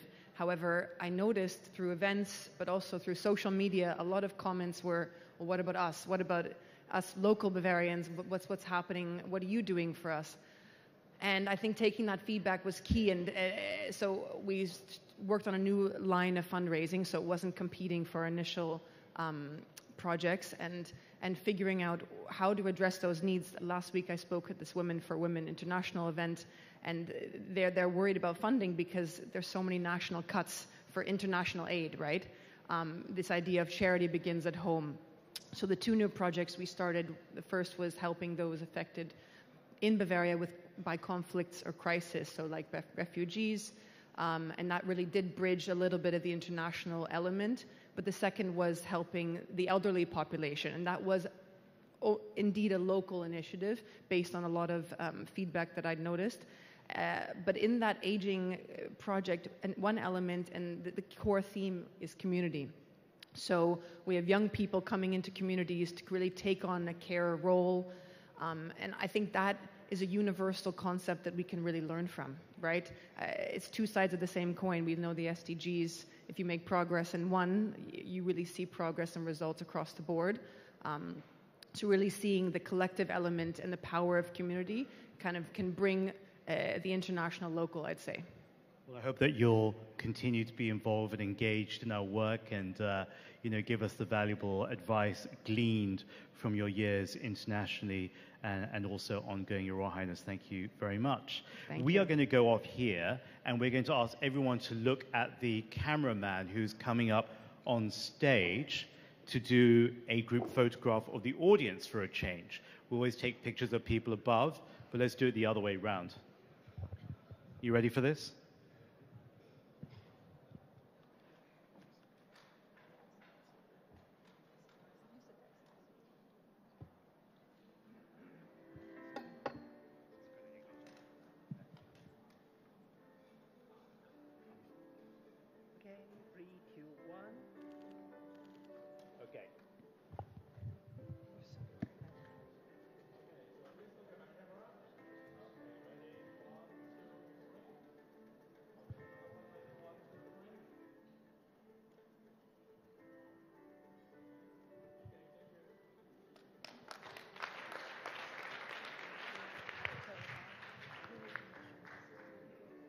Ladies and gentlemen, please now enjoy a brief break. We'll resume the program shortly.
about to begin.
Ladies and gentlemen, please take your seats. The next session is about to begin.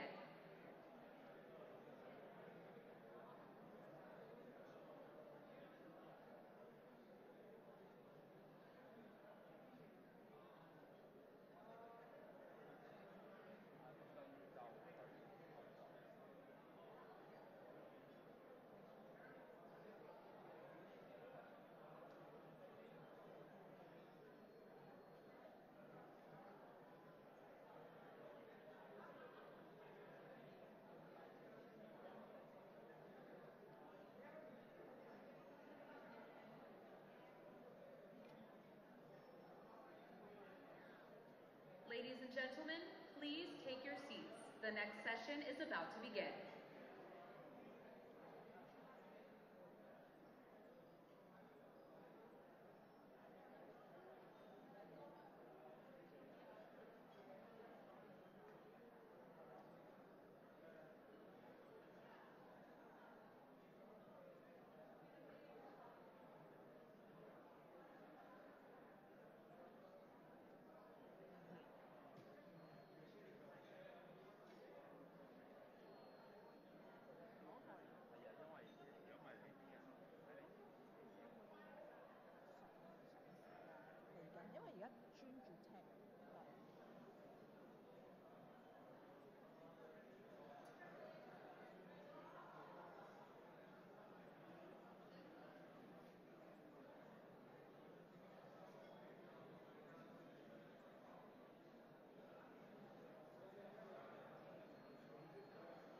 Ladies and gentlemen, please take your seats. The next session is about to begin.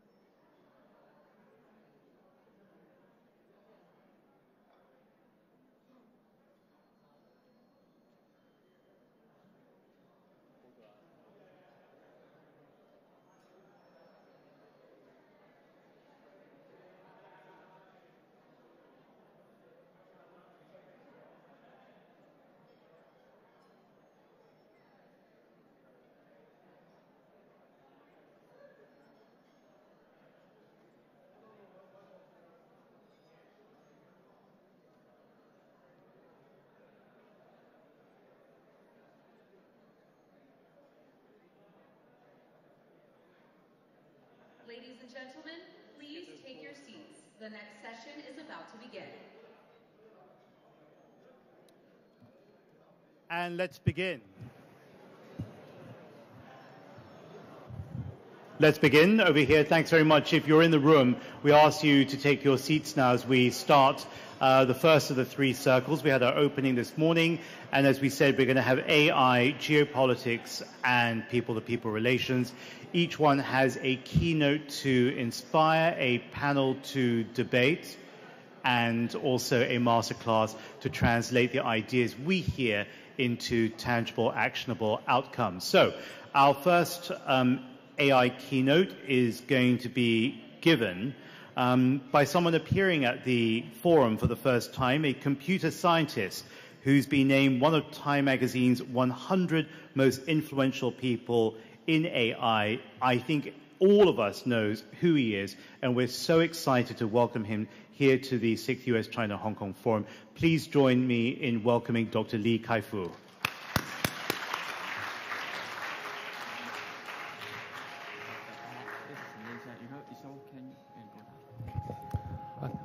Thank you very much. It's a real honor and pleasure to speak to such an esteemed group of people. I have the chairman's permission to go 5 minutes over, so I will talk 15 minutes, but I will add only topics relevant and to this group and what you care deeply about, U.S.-China relations and how AI can be a constructive rather than a negative force. So I think you all know about AI. My own belief is that this is going to be the largest GDP increase in the world because it's fundamentally making machines think smarter than we do. And it's powered by the so-called large language models, which now not only possesses a brilliant liberal arts superstar, but also a mathematics superstar and a computer programming superstar. So we've combined 3 superstars. Imagine, you know a lot of smart liberal arts people, smart mathematicians, and smart programmers. Now AI beats them all, and it's combined in one. And the ability to do math has not only taught it to do math at the World Olympiad level, but it is now able to use that math reasoning to be applied to general logic reasoning. And the ability to do programming is not just letting it make great programs, but also making it able to solve problems. And speaking of programs, I just want to tell you, 90% of the code in my company are written by AI, not by humans. That alone is a 10x productivity for software engineers in the world. Probably the last thing any of you would have predicted 5 years ago. Me too, that the first job that AI excels is actually software engineering. Many people thought that was going to be top of the pyramid. The software engineers control AI. It turns out software engineers expand, amplify engineering, but also replace a lot of the work. So what is happening next is a brilliant revolution that we call the AI agent. So if a chatbot can answer your questions, a tool can make pictures and videos, Copilot can sit behind you and help you with stuff, AI agent is an autonomous task doer. So you tell it what you want, and AI agent does it for you. It doesn't tell you how you can do it or how your assistant can do it, but it does it just like your assistant. So if you tell it, I'm going to Hong Kong to give 3 talks, 5 business meetings, and plan my trip in these 3 days, it will set up the airfare, hotel, and pay for it, and email all the people and make sure the meeting places are done. And it's all done just like your capable executive assistant. This can be done today and right now with AI agents. How does an agent work? Well, agent interprets what you want done, breaks it into step-by-step instructions, does each one at a time, and then delivers the result to you. And it does so by reasoning with, on the left side, a large language model. And it has a memory of you, so it knows who you are, what you did, what you want, what your preferences are, what hotels you stay, what airlines you're at, you like, and all of that. So it will plan a trip for you specifically that satisfies your needs. But just like a capable assistant, it can also access and execute tools, software. So like when you tell your assistant, plan me a trip to Hong Kong, your assistant will use your corporate or personal bank account to pay for your ticket on bookings.com and your hotel at fullerton.com and take care of all of that. So the AI agent must do everything the assistant does. And to do so, it has to be able to access and run this software. And it has to have a corporate knowledge database. The reason many of your companies don't quite use AI so well is because the current AI is general. It doesn't know about your industry, your company, your preferences, your corporate policies, and your KPIs. So it's not as useful. But this agent will have access to all of that. And there are different types of agents. workflow agent, the human programs it. The reasoning agent does everything by itself. And the multi-agent is when agents talk to agents, creating magic.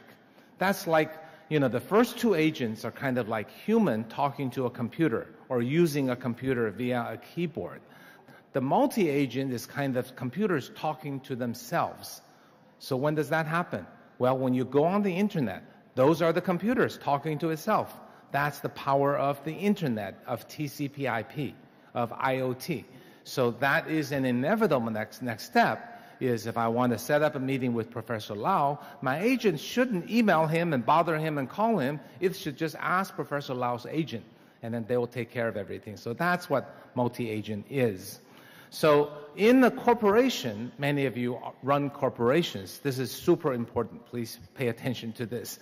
Agents will collaborate to become departments. Departments will become divisions. Divisions will become business units. Units will become the company. And it works as follows. Imagine a recruiting scenario. I would say, I want to hire a particular job description. Then my agent will go fetch a bunch of resumes, see which ones match well, does the first round interview, and then arranges interviews with other people and decides who to hire and negotiate an offer. So there is your recruiting agent. But at the next level, you've got your onboarding agent for new employees, training agent, performance review agent. That's the one that will help the managers score your superstars and your underperformers. But now, when all these agents are fully connected, talking to each other, magic happens. That doesn't happen with humans, because the performance evaluation agent will talk to the recruiting agent, saying, these are my superstars. Why don't you hire more of them? Use it to change your hiring guidelines, your resume screening criteria. These are the underperformers. Don't give me people like that anymore. Figure out what it is that makes them underperform. Is it lack of training? Then do better training. Is it because we didn't look at what school they went to or what companies they worked at, and so on and so forth? So your HR department becomes a fully integrated machine. Then the HR's marketing, products, technology, they all integrate at the top level. This is what Sam Altman means when he says there will be one-person unicorns, because that one person will not hire people, they'll just use agents to do everything in the company. So what happens when all this happens, right? The fundamental unit of a company will go from humans to humans controlling AI, to humans working with AI, to mostly AI, and perhaps to all AI. And when that happens, when there's a lot of AI on the left side, they don't get tired. They work 24 hours a day. So how are we going to compete against them? They're replicable. So if you have a human superstar, you can't clone the person. If you have a super AI superstar, you can clone it. You can use it for international expansion. Your business in Hong Kong can instantaneously go to Singapore or France and speak that language. And the marginal cost, that is the cost of a human, keeps going up. The cost of an agent keeps coming down. Every year, the cost of AI inference goes down by a factor of 5 to 10. So in 5 years, the cost of this agent that costs you $5 per task will be zero, near zero. Okay? And then in the organizations, the communication barriers will be removed. Agents will talk to each other. There will be no politics, no bureaucracy, no miscommunication, no asymmetry of information. So making the most efficient company imaginable. And then on the right side, the most powerful company with a strong moat will be one with a great agent aided by proprietary data that helps make it better. Kind of like the performance review agent with a closed loop to the recruiting agent. This is a great paper by Sequoia in the US. You can search and look for it by itself. But the power when AI speeds up a task that could take weeks for humans into hours is not just cost savings. It's not just replacing the people, but it is accelerating the progress of your revenue and profit. It is creating better outcomes. So it is creating a value in a way no other technology ever has. So one of the main things that we believe in, that I believe in, is that open source is the future. Now, the top closed source models, OpenAI, Anthropic, will always be the best, but open source will come shortly behind. And here I have a lot of packed information, but at a very high level, open source models can be copied to your machine. So you own it, you have it, you don't have to pay for it, it's free. You can tweak it, you can improve it, you can make it better, and you have the global community moving on and catching up. So the fundamental difference in how the models are developed is that OpenAI and Anthropic are preaching the story. Give me $50 billion to train the next big model. It will be better than everyone else and reach AGI one day and will squash everybody else. That may happen, but the open source approach is, well, let them do all the exploratory work. Once they do the work, we'll see how it works and we'll learn how to do it ourselves. We'll use open source community. We'll stay closely behind, kind of like Windows and Linux, kind of like Apple and Android. So inevitably, the most profitable companies will be the closed source companies that integrate and sell value and charge a premium price. But inevitably, the largest market share will be held by open source models.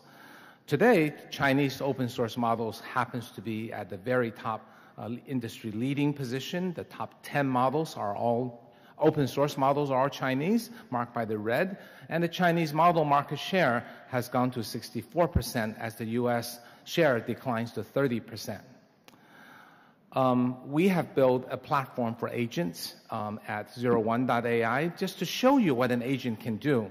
I won't go into any of the details, so here's how fast you can make an agent. So here's a demo. I just tell it, make me an industry analyst. It does everything a McKinsey analyst does.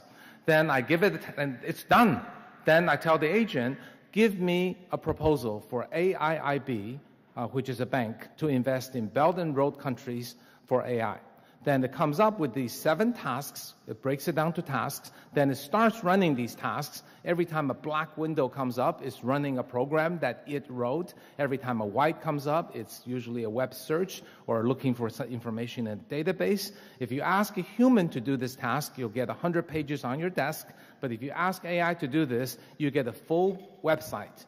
And the website is exactly what you want. So we're going to see at the end, here's the website with the 8 steps, and you click on it. Everything is created by AI. There's no humans. So in this, you see the strategy, the proposal, the market opportunities. You see a map that you can navigate. Click on Jordan, Saudi Arabia, Turkmenistan. See which one is better for investment.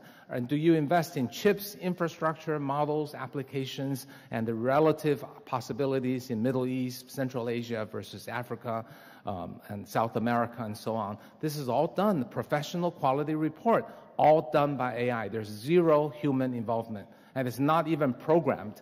You saw every word I typed to it. I gave nothing else, and this is done. So this is hopefully gives you a clear idea. And what we do at 01.ai is that we build this platform and we work with industry partners to make this possible. I think I have a few more minutes. If people want to talk to me, this is my email address. But I want to just say a few words on US and China. I think AI is such an amazing propeller of the global economy. And I truly believe it will create trillions of dollars of value. And I think both American and Chinese companies are poised to benefit from this. However, often the focus becomes dual use of the technology. Well, like every technology, it is dual use. We can't say that it isn't. And I think the American view is really shaped by Silicon Valley, which thinks one company will build AGI and squash everyone else. And that thinking naturally causes the American government to believe, let's go make that one company happen. As the one company squashes other companies, one country will squash the other countries. It's a logical deduction. But that assumption may not be correct. I'm not going to say it isn't correct. I'm going to say it may not be correct. The Chinese approach is very practical. People in China talk about AGI, but if you look at what they do, nobody is planning in that way. If you ask Alibaba, ByteDance, 01.ai, Tencent, DeepSeek, everyone's just saying, I'm going to make the model better and then make open source, make it work for everyone and make money with it. It is an alternate view. It is a view naturally adopted by the number 2 in the market. Okay, this is not America is bad, China is good. The leader naturally wants to advance and become number 1 and make everyone number 2 or number 3 or lower. But the follower usually says, okay, let's be open source. Let's see how we can do to get more adopters, more users. We have seen that's what happened with the Linux community, with the Android community. It's happening again with the AI community.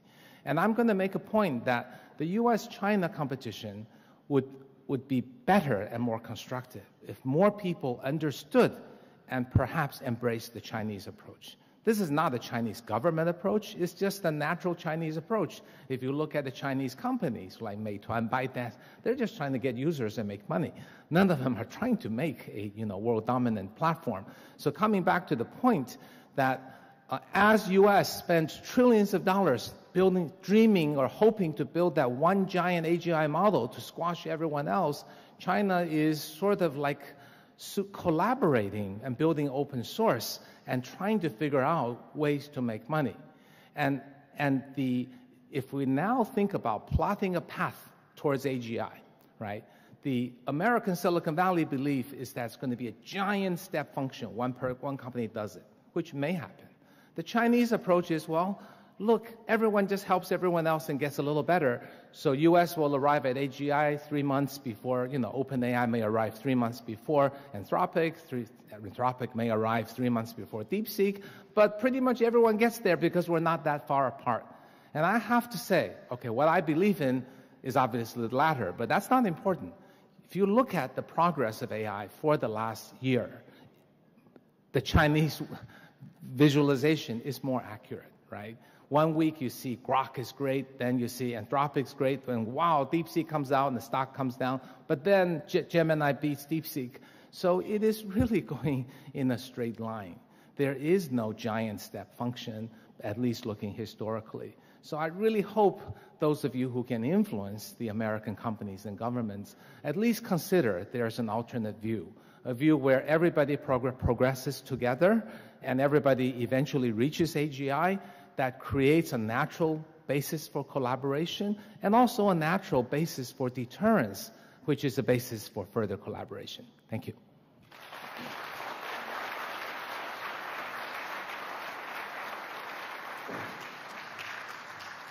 Thank you so much to Dr. Kai-Fu Lee. We are now going to leverage off that keynote to inspire and unpack and unfold this into a wider debate, a debate that's going to be moderated by Ananth Krishnan, a director at the Hindu Group, a former longtime journalist who has really interviewed some incredible figures in China, including premiers and foreign ministers. He'll be joined as panelists Christopher Nixon Cox, board member of the Richard Nixon Foundation, David Lampton, Professor Emeritus of China Studies at Johns Hopkins University, Wang Dong, a senior advisor to QCEF, but also executive director of the Institute for Global Cooperation and Understanding at Peking University. And joining us virtually is Professor Zhang Tuosheng, a member of the academic community at Tsinghua University Center for International Security and Strategy. Professor Zhang sends his apologies. He wasn't able to get on the plane as intended, but he's over at the QCEF office in Beijing, where he's going to lend some of his own insights as a top military researcher. So find your places under your picture. That's exactly where you're going to be sitting. Wang Dong, you're right. Okay. And that's great. And then Zhang Tuosheng will be joining you there. Ananth, you are a fantastic and skilled moderator. The clock is ticking, and we're going to reset it for you now, and off you go.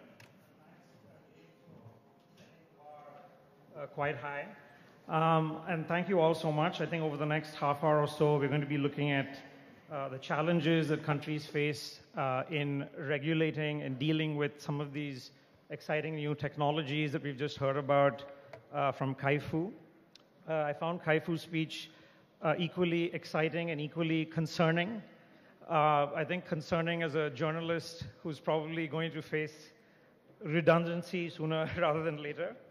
The industry that I work in, the news media, is dealing with the question of ethics and technology almost every day. I think probably we aren't dealing with it very well. There's fake news on a very large scale. There's disinformation that's going out of control. I think all of us feel this in different ways personally. I think every week I get forwards on WhatsApp from my own dad, which are probably of questionable provenance. I think all of us have folks in our lives who are sending us things that they probably shouldn't. But that's just one small slice of how things are changing. There's lots of incredible opportunity as well and broader questions at play here. For example, how do you find a balance between regulating some of these technologies while not killing innovation? And when tech competition is getting more heated, what will it take for countries, including the US and China, to find some common ground, maybe even try and establish some broad rules of the road, and is that even possible? Lucky to have a fantastic panel. Before I come to you, we are also very happy to be joined by Professor Zhang Tuosheng, who is in Beijing. I hope you can hear me. We are sad you couldn't make it here today, but I would like to begin with you. For a long time now, you have been writing about security issues and new technology and managing risk and managing these opportunities with a sense of moral responsibility. So could you begin by sharing with us what are some of the concerns that you have? Professor Zhang. 好，谢谢。我愿意就这个问题谈一点我的看法。AI 技术的发展将有力地推动全球经济社会的发展，并大大增加各国的军事能力，特别是指挥、控制、通讯、情报的能力。但另一方面，如对其使用不当、管控不好，则可能给人类社会带来重大挑战与风险。一是扩大数字鸿沟。数字鸿沟是随全球信息化发展，在信息富有者和信息贫困者之间出现的鸿沟。对于 AI 发展，如果管理不善，其有可能对低文化群体及老人群体带来歧视。昂贵的 AI 产品还可能将众多的低收入者拒之门外。更严重的是，由于目前 AI 技术主要掌握在少数国家、少数科技巨头手中，众多国家远远落在后面。上述情况可能加剧国家内部及国家之间的不平等。二是加剧虚假信息传播。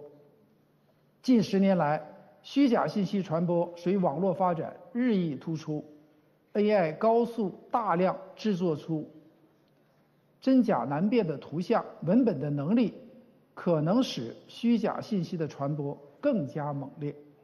这不仅可能在国家内部造成严重社会混乱，给企业、民众造成巨大经济损失，而且可能在国际上加剧所谓的信息战、传媒战，造成国家间更大的误解误判，对国际关系带来严重危害。三是，若其被不理智的领导人使用，特别是被恐怖主义极端势力所利用，将带来极其严重的后果。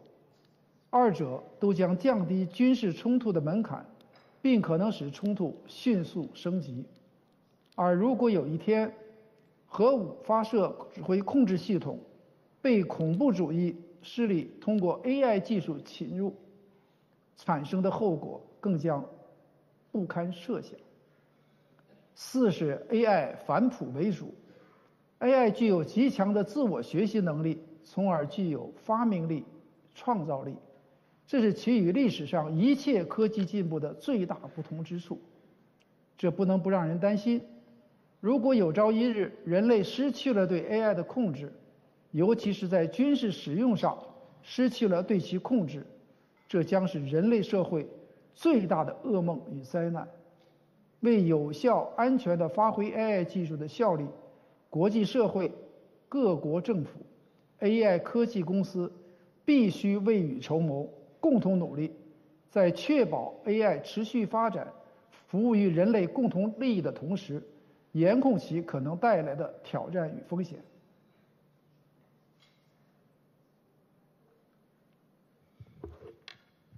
Chris, if I can come to you, I think that's very valid issues and concerns that Professor Zhang has flagged. And I think one question that kind of gets to the heart of regulation is, do you think big tech companies on their own are doing enough to integrate ethics into how they function? And if not, what do you think is the way forward for governments to kind of deal with that? Well, I don't think that big tech companies are, and it's not really their fault because it's the way the system is designed. The system is designed to reward profits. And regulation and this ethics overlay in the short term can certainly hurt profits. So that causes a divergence in interest. So I don't think they're doing enough. I think if you look objectively, a lot of them have dismantled some of their ethics boards and panels and things like this. A lot of experts have criticized them for not doing enough. So there seems to be some evidence in the intellectual community that they're not doing enough. There seems to be some overt evidence that they are dismantling some of these programs. And then I think if you look at some of the harm to society, every day or every week, I think I get something in my news feed about some poor, generally younger man who's just graduated college that's disassociated from his family, spending time in front of a screen, and really is having a life with AI that is reinforcing these negative thoughts and ends up committing suicide. So I think there needs to be a way to confront this. I'm not a huge AI expert, so whenever I don't know what to say, I always go back to my grandfather, because at least it'll be an interesting story. But my grandfather was confronted with a very similar problem with biological weapons in the late 1960s, and was one of the first things he did when he became president. He said, we should ban testing biological weapons, experimenting with biological weapons, not because the United States can't be trusted, but just because there's certain things the world shouldn't know. AI has some characteristics, not all of AI, but certain pieces of AI have some characteristics of that, where there needs to be some government role where it steps in and says, this is something that we shouldn't learn because the ramifications could be so difficult. And so, I think that there is a role for government to step in. I also think that there's a role for the legal system to step in. I think in certain obvious cases where, people commit suicide and it's clearly the result of being egged on by AI, well, there should be responsibility for that in the law. And then I think that there's other things that these big tech companies can be encouraged to do. I think if you look at how airplanes are made, there are audit committees that examine, new structures for aircrafts and, determine their airworthiness and things like that are independent, aren't profit-focused. I think that AI companies could adopt that model potentially as a way to avoid some of the harms that are caused by the race for profits. Absolutely. And in terms of how China is dealing with this, Professor Wang Dong, if I could get you in first, in terms of approaching this balancing act of how Beijing is regulating its big tech companies, which it has been doing, while still ensuring that China remains innovative. We'd love to hear a little bit about how you see that being done. Sure. Thank you, Anas. I think the real question here is really not that whether or not we should regulate big techs, but rather how we do it. I think we should do it in a way that reduces risks, but also at the same time without stifling the very ecosystem that fuels innovation. So I think three things are very important. Number one, I think we should regulate systems and the behaviors rather than targeting specific companies. So this means we should concentrate on the high-risk applications, the market dominance, and data misuse. In practice, this approach would also involve risk-based obligations, ensuring algorithmic transparency for a system with very big social significance, and creating strong safeguards around data safety and privacy. Second, I think it's very important to combine what I will call hard guardrails and with soft ones. Hard guardrails would involve very clear prohibitions, including those against discrimination, very severe privacy violations, etc. But the soft guardrails will refer to the adaptable mechanisms, such as regulatory sandboxes, safety assessments, and a standard that could evolve alongside technology. Finally, I think it's very important that we must integrate regulation within an innovation strategy, rather than sort of position it as opposing force. So we should focus on fostering open collaboration, interoperability, and supporting AI infrastructure and talent to ensure innovation is inclusive and widely accessible. Kind of taking a step back from AI to US and China, Professor Lambton, these new technologies and innovation, it's always being framed as competition, as a race. But do you see areas or examples where it's not just competition or a race, but where there's space for both of them to work together and find ways to work together? Yes. While we're talking about AI, I think that raises a set of issues. But there's an older set of issues that raise this question of ethics, technology, regulating competition, and that's space, and space cooperation or not. And I think it raises many of the issues that we're talking about, but is something we've had decades of experience dealing with, and frankly, we're retrogressing now, and I think this is becoming a zone rather than cooperative zone, increasingly becoming a conflictual zone. So I just wanted to talk a couple of minutes about that. I'm worried about the breakdown in our space regulatory regime that's really been growing and developing since the 1967 Outer Space Treaty. And China, it's a zone at this moment where there's a mix of competition and contention, but China agreed to the Outer Space Treaty to be bound by it in 1983. So we're talking about a regime of rules that tries to prevent the militarization of space. It tries to prohibit claims for sovereignty over celestial bodies. It also regulates debris that may end up in space and threaten vehicles, as just recently happened to the Tiangong spaceship of China, and so on. So it's a treaty that's regulating real things, but I fear it's breaking down. What's breaking it down? Partly are now the increasing commercial potentials of space exploration, rare minerals, zero gravity manufacturing, all sorts of things we can dream about with economic value. And as that competition for economic growth grows, our competition in space is growing. And you'll note that Elon Musk has a program, as NASA does, to reach Mars and the moon by 2030, 2040, and his T-shirts emblazoned, "Occupy Mars," right? Now, whether you take it literally or not, you can ask Elon Musk, but there is that kind of dynamic.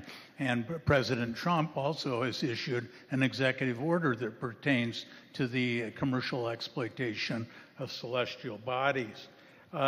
The keystone, it seems to me, is that since 1999, the United States, under law, has been prohibited from cooperating with China in space. So we have a statutory prohibition and political fear to cooperate in this area. Now, it seems to me that the core values that are at risk are really, how do we continue to adhere to the values of space as a zone of peace and is the common property of mankind? Will the next American to land on the moon and potentially Mars in the next couple of decades, will they claim these territories they land on as part of the United States? Or conversely, China's on the same kind of rough time schedule. How will China treat these issues? So it seems to me these are the core values that are at stake. There are a number of problems. When you say don't militarize space, what are weapons? Most things have both positive and negative potential depending on how you use them. Where does space begin for these purposes? Lower orbit, more distant travel, and so forth. How do we verify any agreements that we make? But I guess I just want to wind up by saying, we are moving our earthly conflicts into the galaxy. This is what's happening. And how do we regulate this? And it's in our interest, all of our interests, to regulate this. But even my own government prohibits us talking about it in any serious fashion. So as we're preoccupied with AI, let's not forget the galaxy. Thank you. I think space, it seems we are far way off from having any kind of global governance or global norms. But on the AI front, just recently at the APEC summit, you had President Xi propose a World Artificial Intelligence Cooperation Organization. We don't know how that's going to go forward or take shape. But Professor Zhang Tuosheng, if I could bring you back in on this, do you think it's feasible to have this kind of world governance body for AI? And what are some of the issues do you think that it needs to address or regulate? Yeah, Professor Zhang. 我认为这个习主席提出的建议呢，是一个非常重要的一个倡议，是值得我们共同努力的一个长远目标。当然了，要在近期内就马上实现是不容易的。就像这个 WTO 吧，它的前身是 GATT。当时呢它是47年就建立了，但是 WTO 的建立直到95年才实现。当时有一个背景，有40年的冷战。我觉得我们现在的环境，我们现在还没有进入新的冷战，所以我们做出这样的努力，争取实现目标，应该可以快一点。那么我想一些具体的建议呢，就是为了朝向这个目标去走，我们可以一步步的来做。首先第一点呢，各国中央政府、有关部门及行业协会要尽快的建立完善关于 AI 技术发展与应用的法规，在促进 AI 发展，使之广泛应用于社会各个领域的同时，要确保其包容性、普遍性、公平性，使文化水平、经济收入低的群体及老年人群体，使国内发展较为落后的地区不受歧视，同样受益。第二点，各国的 AI 法规对防止与应对 AI 技术可能带来的安全风险要有明确条款，对制造虚假信息造成重大影响与损失的组织与个人应依法严惩不贷，对利用 AI 进行诈骗、盗窃等犯罪活动更需严厉打击。各级政府及执法机构均应设立对 AI 的专职负责部门，开展严格执法检查，有关部门如果失察失责，亦应受到法规的惩戒。各国的军工、军事部门需根据国家法规的原则，对 AI 技术的应用进行更加严格的管理。第三，在国际上要以联合国为主导，制定相关法规，确保全球 AI 发展安全、可靠、可控，并始终运行在公平向善的轨道上。对于在 AI 发展与利用上严重违反国际法的国家、组织、企业以至个人，要有严惩，要有惩罚和制裁等法律规定。各国及各地区制定的法规在总体上应与联合国颁布的国际法相一致，但可根据发展与文化上的差别，保持一定的独立性。第四，国内与国际法都应对 AI 企业，尤其是 AI 巨头需承担的责任、义务制定明确法律条款。AI 企业应努力成为 AI 技术与应用的主要推动者、AI 法规制定与完善的重要参与者与模范执行者，以及 AI 治理的首要责任者与合作者。第五，建议联合国成立一个类似国际原子能机构的人工智能国际协作机构。这个可以先做一步啊，建立起这个全球的 AI 这个组织呢，那是一个长远目标。近年来，联合国为在全球范围内协调人工智能治理，以最大限度地发挥其效益，同时有效管理相关风险，已经做出积极努力。联合国建立人工智能国际协作机构，可能更有力地汇集其各所属机构的力量，对生成式人工智能治理的4个主要领域——和平与安全、侵犯人权、危害民主、破坏科学和公共机构起到重大推动作用。其组成应包括各国政治领袖、技术专家、外交官与管理者。第六，对于 AI 等新技术的军事应用，尤其是在大规模杀伤性武器方面的应用，必须慎之又慎。联合国大会裁军与国际安全委员会、5合国对话、裁军谈判会议等相关国际机构与机制，需就此加强研讨。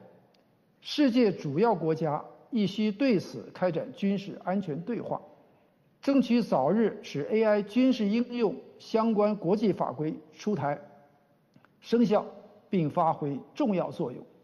这应是联合国主导的 AI 国际法规中一个特别重要的组成部分。最后一点，世界科技大国应在全球人工智能治理中发挥带头作用。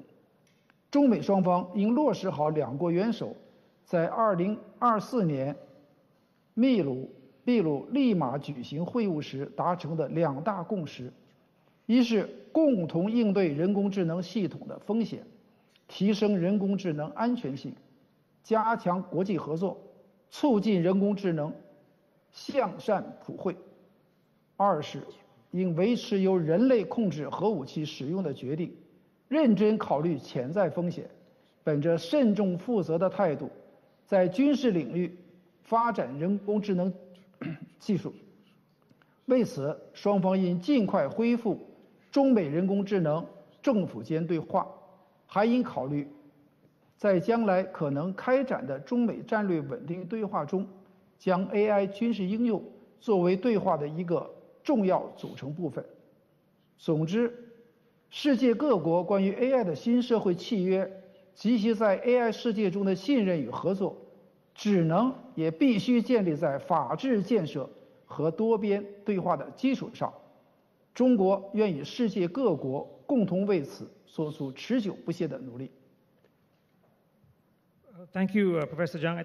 Chris, I thought there were two interesting points that he made. One being something along the lines of a IAEA that's needed when it comes to AI, and the second being the US and China needing to take the lead, which is very, very hard to see at this point of time.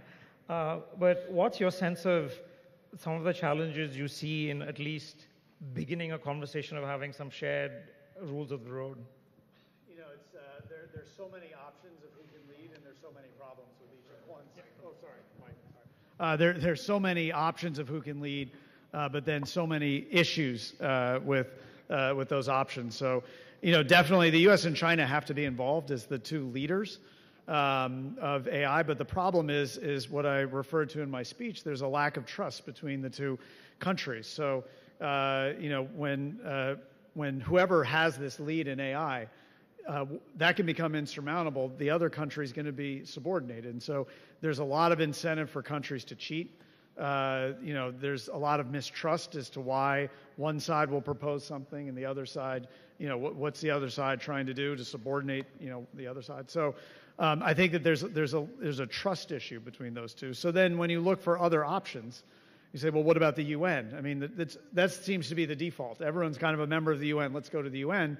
The problem with that is the U.S. is withdrawing, in a sense, from the UN, and that's, certainly under assault with this administration.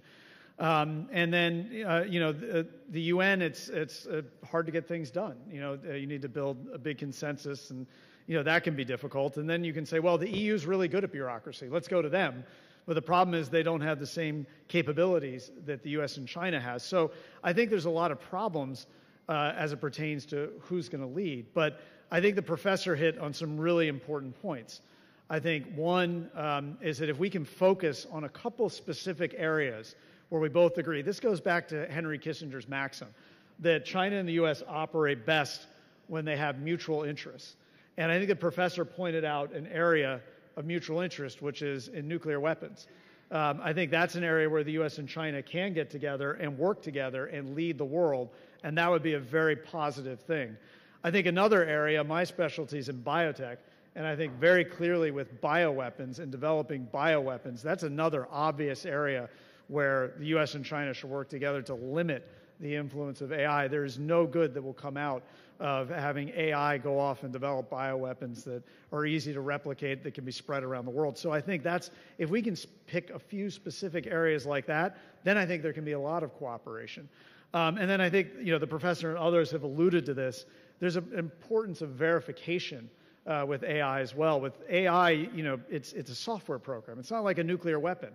A nuclear weapon, you can have an IAE that examines nuclear weapons and development of nuclear weapons because it takes a long time to build.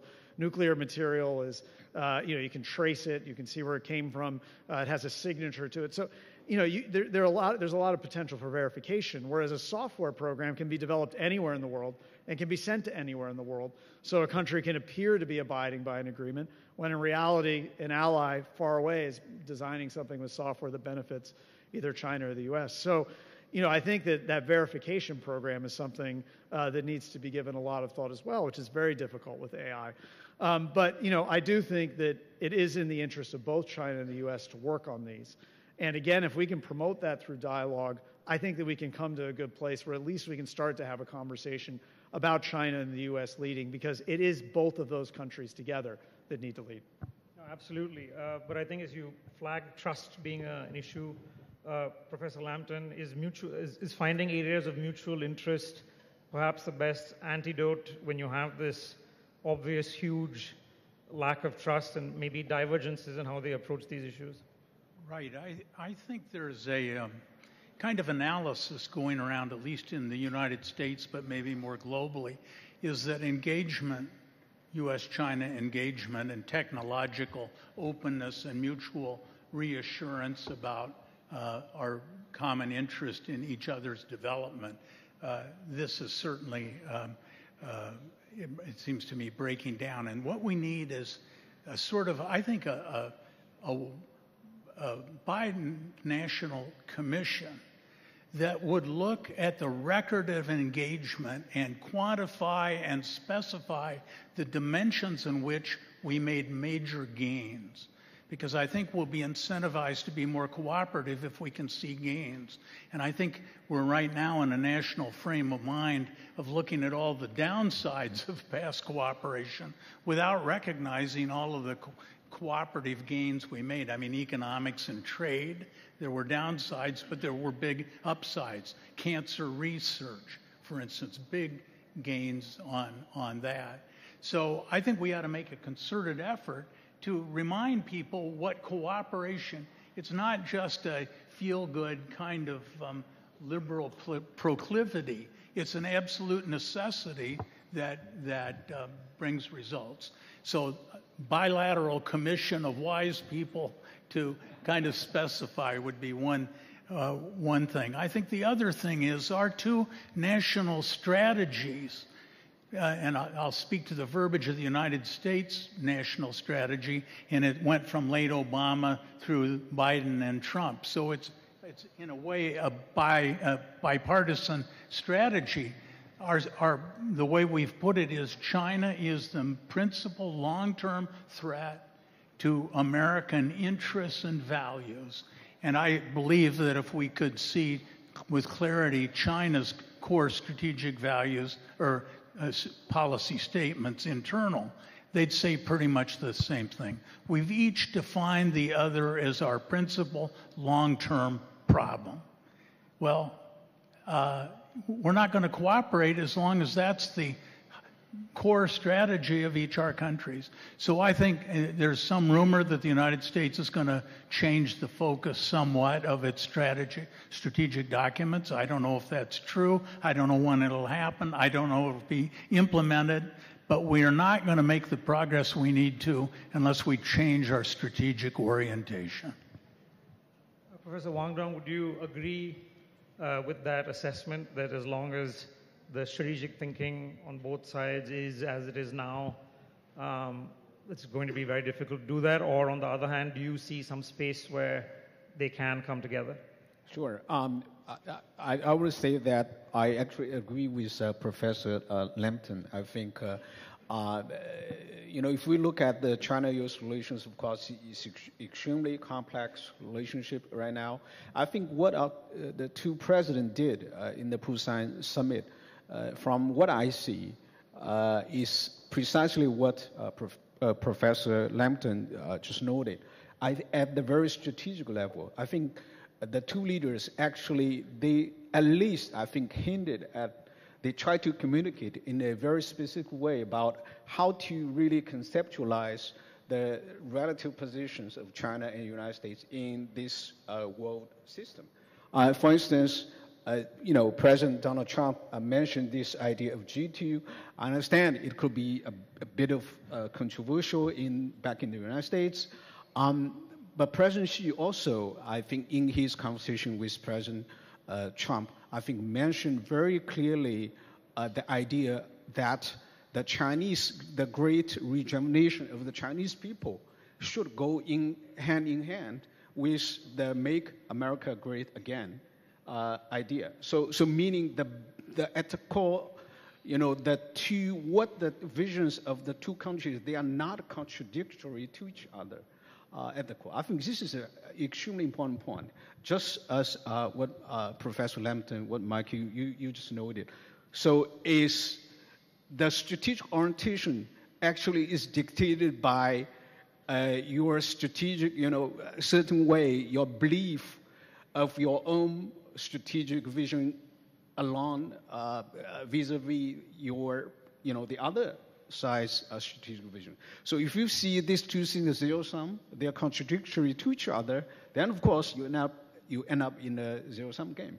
But if we argue that no, China is actually Chinese great rejuvenation of Chinese people doesn't have to be premised on the downfall of American power, then it immediately become another story. So I think I fully agree with that, Mike's assessment that both sides, I think we have to think really seriously, very seriously about our strategic vision, our strategic orientation. What exactly, and lastly, I would argue that there are actually a lot of misperceptions involved, partly, because psychological process, but also partly because domestic, sentiment, emotions, even history, culture, a lot of elements actually go into that process. But I think these are the extremely essential fundamental issues we have to address if we want to get this relation right in this century.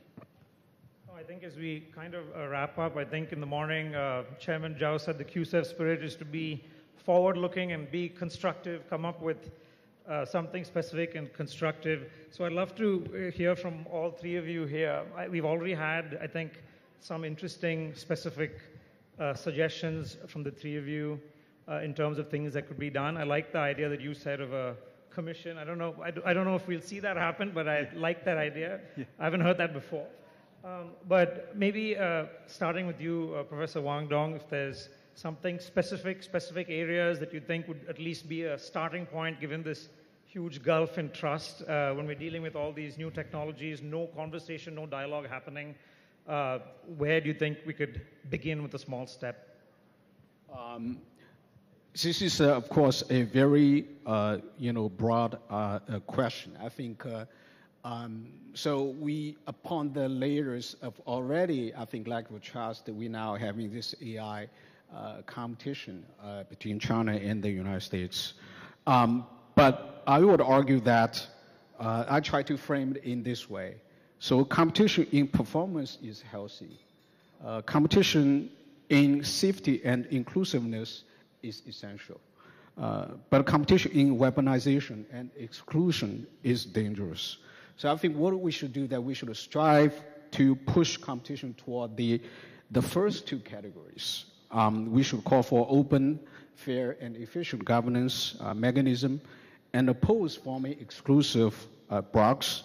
So we should treat AI as a, international public goods that really truly benefits the whole humanity, and a call for joint action to seize AI opportunities while also ensuring safety, controllability, and fairness, including, I think, very important through the UN process and the support for Global South. I think, and of course, we have to be honest and realistic, right? We have to acknowledge some degree of strategic rivalry is sort of unavoidable. It would always be there. But I think we still have agency in shaping what kind of rivalry it is. So if we can accept that no country can monopolize AI, and instead we should strive to provide safer, more inclusive, and more development-friendly systems, then I think competition itself can become the source of global public goods rather than a driver of fragmentation. Okay, Professor Lam. Well, I think you conceptually ended this with a very good note, talking about what is the nature of our competition against this assumption we will compete. And of course, if you're a capitalist, as I am, you believe progress is driven by competition. So our objective shouldn't be to end competition, but it should be to shape the character of that competition. Right. And one form of competition is you start at a starting block, the gun goes off, and everyone stays in their lane, and the fastest person wins. That's productive competition. Everybody's exerting to do their best. There's another kind, the gun, you get at the starting block, gun goes off, and I try to trip the guy or gal in the next lane. Shoot at you. Yeah. That's the third form that we try to take each other out. And I think we're going down the two least productive dimensions of competition now, and we got to try to get in that first form of competition. I think that before I come to you, Chris, I think it's obviously not a China-US issue as well. It's as someone from a country outside of this dynamic. I mean, there's a huge concern of, we heard in the previous panel as well, of being forced to choose sides. A while ago, India's foreign minister was asked which side India would choose, and he said India already had made up its mind and it would choose India's side, which is a nice turn of phrase, but doesn't pan out that way. So some final thoughts for you, since obviously I think it doesn't suit the rest of the world either to be in this position. Yeah, I think that the competition for the rest of the world is difficult, and you look at a country that's smaller, that's in Africa or something like that, and it's trying to make up its mind which way to go, and I think it's a very difficult decision, and it's just an unfortunate side effect of the competition. And India obviously is a large country, and where they come into play is going to be very important in terms of tipping the balance in this region. So I think that this competition does put countries in an awkward place, but unfortunately the nature of competition is that unfortunately these countries will have to make a choice to some degree. India, of course, can have maybe a little more autonomy because of its size and its economic power and things like that, and it can play both sides and maybe even Russia's side and a bunch of different sides to benefit India, and that's what you would expect.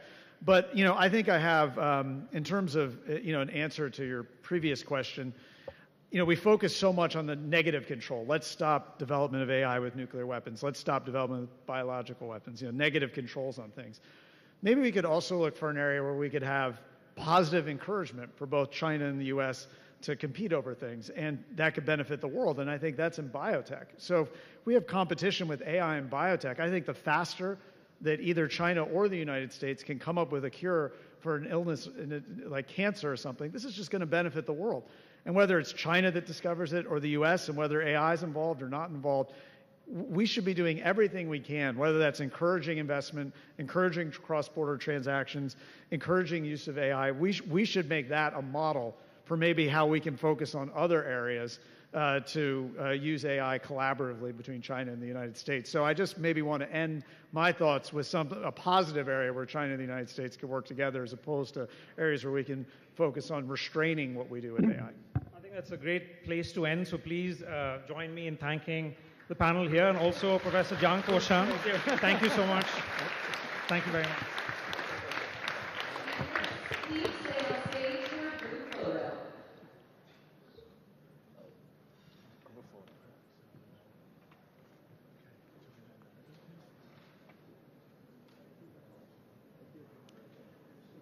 We thank our panelists, Christopher Nixon Cox, Wang Dong, David Lampton, Zhang Tuosheng. Thank you very much for joining us from Beijing, Professor Zhang.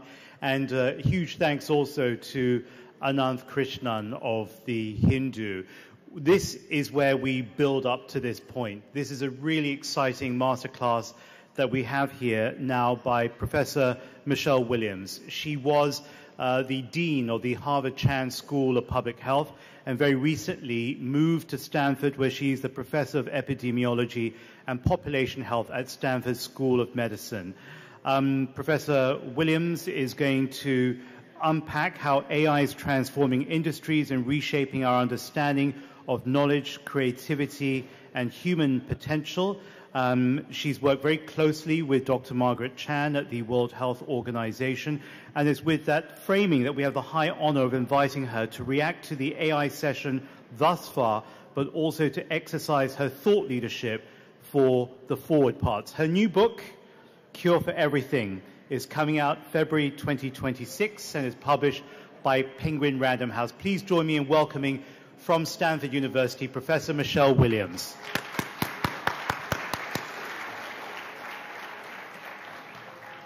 Thank you so much, James, for that nice introduction, but also thank you for convening this meeting. You and the partners have really given us an opportunity to learn from each other and to reflect on how we can work collaboratively, cooperatively across so many different divides. So my job is to try to tie things up and to share with you some of my own reflections on this morning's conversation. I loved the title of the last session, Ethics, Equity, and the New Social Contract. And it's through that lens that I'm going to share with you the next few minutes my remarks. And we heard from 4 panelists really rich perspectives on all of these topics: ethics, equity, and the new social contract for technology in a digitally connected world. AI, I would argue, is only going to be transformative if academia, technology, and healthcare co-design it around these principles: equity, transparency, and trust. And I think in the previous panel and in the discussions that we've heard this morning, those words were used multiple times in this context. You also heard people use the word shape just recently, and I would argue that our task is to shape AI in ways that close the gaps, not widen them. And we can shape AI to close the gaps in knowledge, in health, and in opportunities. And if we take a human-centered approach and we take the responsibility that comes with the gifts that we all have in this room, we can close gaps and increase collaboration and unlock the human potential. So let me give you a few examples in the area of academia. We've heard both the good and the bad, especially from our young speakers this morning, that AI can be used in ways that will attenuate the development of our critical thinking. But it also can be used in ways to unlock our potential and to personalize the learning experience. So we can use AI in academia to lower barriers for students and scholars around the globe. For example, we can use AI to overcome language barriers or disabilities, or even to overcome isolation because of rural, geopolitical, or environmental low resources. But if we're not careful, and if we're not shaping AI thoughtfully, we can accentuate bias. We can short-circuit critical thinking, and we can deepen disparities. So I'm going to give you two examples. Peking University is my first example. Peking University is using AI to support equal learning opportunities to train teachers in rural areas. It is called the Dual Teacher Classroom. This is an example of how AI can be used to overcome disparities in academic resources. At Stanford University, my home university, we're developing a curriculum for the future physicians who are working in rural communities. We're doing this by partnering with Alice Walton, who's created a new medical school that's focused on rural communities that have been historically and currently under-resourced with state-of-the-art healthcare. The Mississippi Delta is exactly where AI can be brought forward in an academic curriculum for medical schools and public health schools to close that gap in access to high-quality health care and population health management. So the new social contract in the area of education can be that we share the responsibility to extend, not restrict, but extend access to opportunities for learning and knowledge creation. In the space of technology, we heard many times this morning trust, accountability, and inclusion. These are important words. These are words that drive the approach from my own discipline in public health and epidemiology and global health. Technology, as we heard from Dr. Lee's presentation, has enormous power, but with that enormous power also comes enormous responsibility.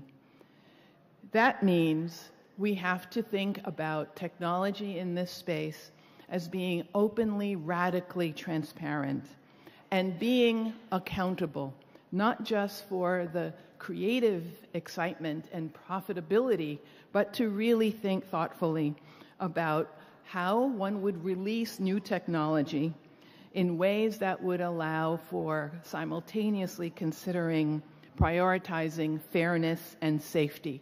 And we heard from the speakers about the importance of continuous monitoring of new products brought forward. We also heard the importance of partnering with civil society. For the Global South in particular, I very much appreciated Professor Wang Dong's point that we should be thinking about closing global disparities and think about our fellow colleagues and populations in the Global South. So AI, I'll give you an example. Microsoft AI for Good partnered with the Novartis Foundation and worked together on an initiative called AI for Healthy Cities. And this initiative is essentially designed to use data, to use real-world data and academic data in ways to provide insights to city and government leaders so that they can make strategic decisions about where to put resources to improve population health and diminish health disparities. That's an example where technology can contribute to closing gaps, not widening them. So here, we're talking about don't leave safety as a secondary afterthought. Normalize transparency. normalize continuous evaluation and inclusion. And then finally, I turn to public health and medicine. And I add public health there because I think it's an important aspect where we can use AI to help us move from a reactive position to one where we are moving more towards prediction and prevention. But we have to do that aware of the fact that the data systems we have are sometimes not operable and clearly does not represent the population without bias. So here, the challenge would be to co-design and shape AI in ways that closes gap. And I'll give you two examples. At Stanford University, again, we have a program called Rise Health. And it's a joint venture between the medical school and the Institute for Human-Centered AI. And the whole objective here is to use the wonderful tools that we are developing every day with AI to guide how we educate, how we do research, and how we improve patient care. And the meetings always include members of the community, regulators, educators, as well as clinical care providers. A top-up and a bottom-up and a top-down approach that includes horizontal integration of stakeholders has to be the way we go if we are to be faithful to the title of the session before me, Ethics, Equity, and a New Social Order. I'll give you another example. There's a program called Biodesign for Underserved Communities. And this is where AI-based solutions are brought forward to expand, not restrict, access to quality care for improving decision-making for population health. AI can become a lever to close gaps, not widen them. But there are three things we have to do to be sure that we reap the benefits of AI. That is, we have to recognize that AI will not automatically deliver ethics, equity, and trust. It will only happen, it will only be a transformative tool if leaders co-design AI around equity, transparency, and accountability. Number two, if we shape AI with a new social contract, we can augment human endeavors rather than replace human experts. And third, the opportunity before us is to build institutions and technology that helps us do what we have not yet been able to do, and that is to be brave enough to close the disparities gaps within our countries and across our countries. Thanks for your attention.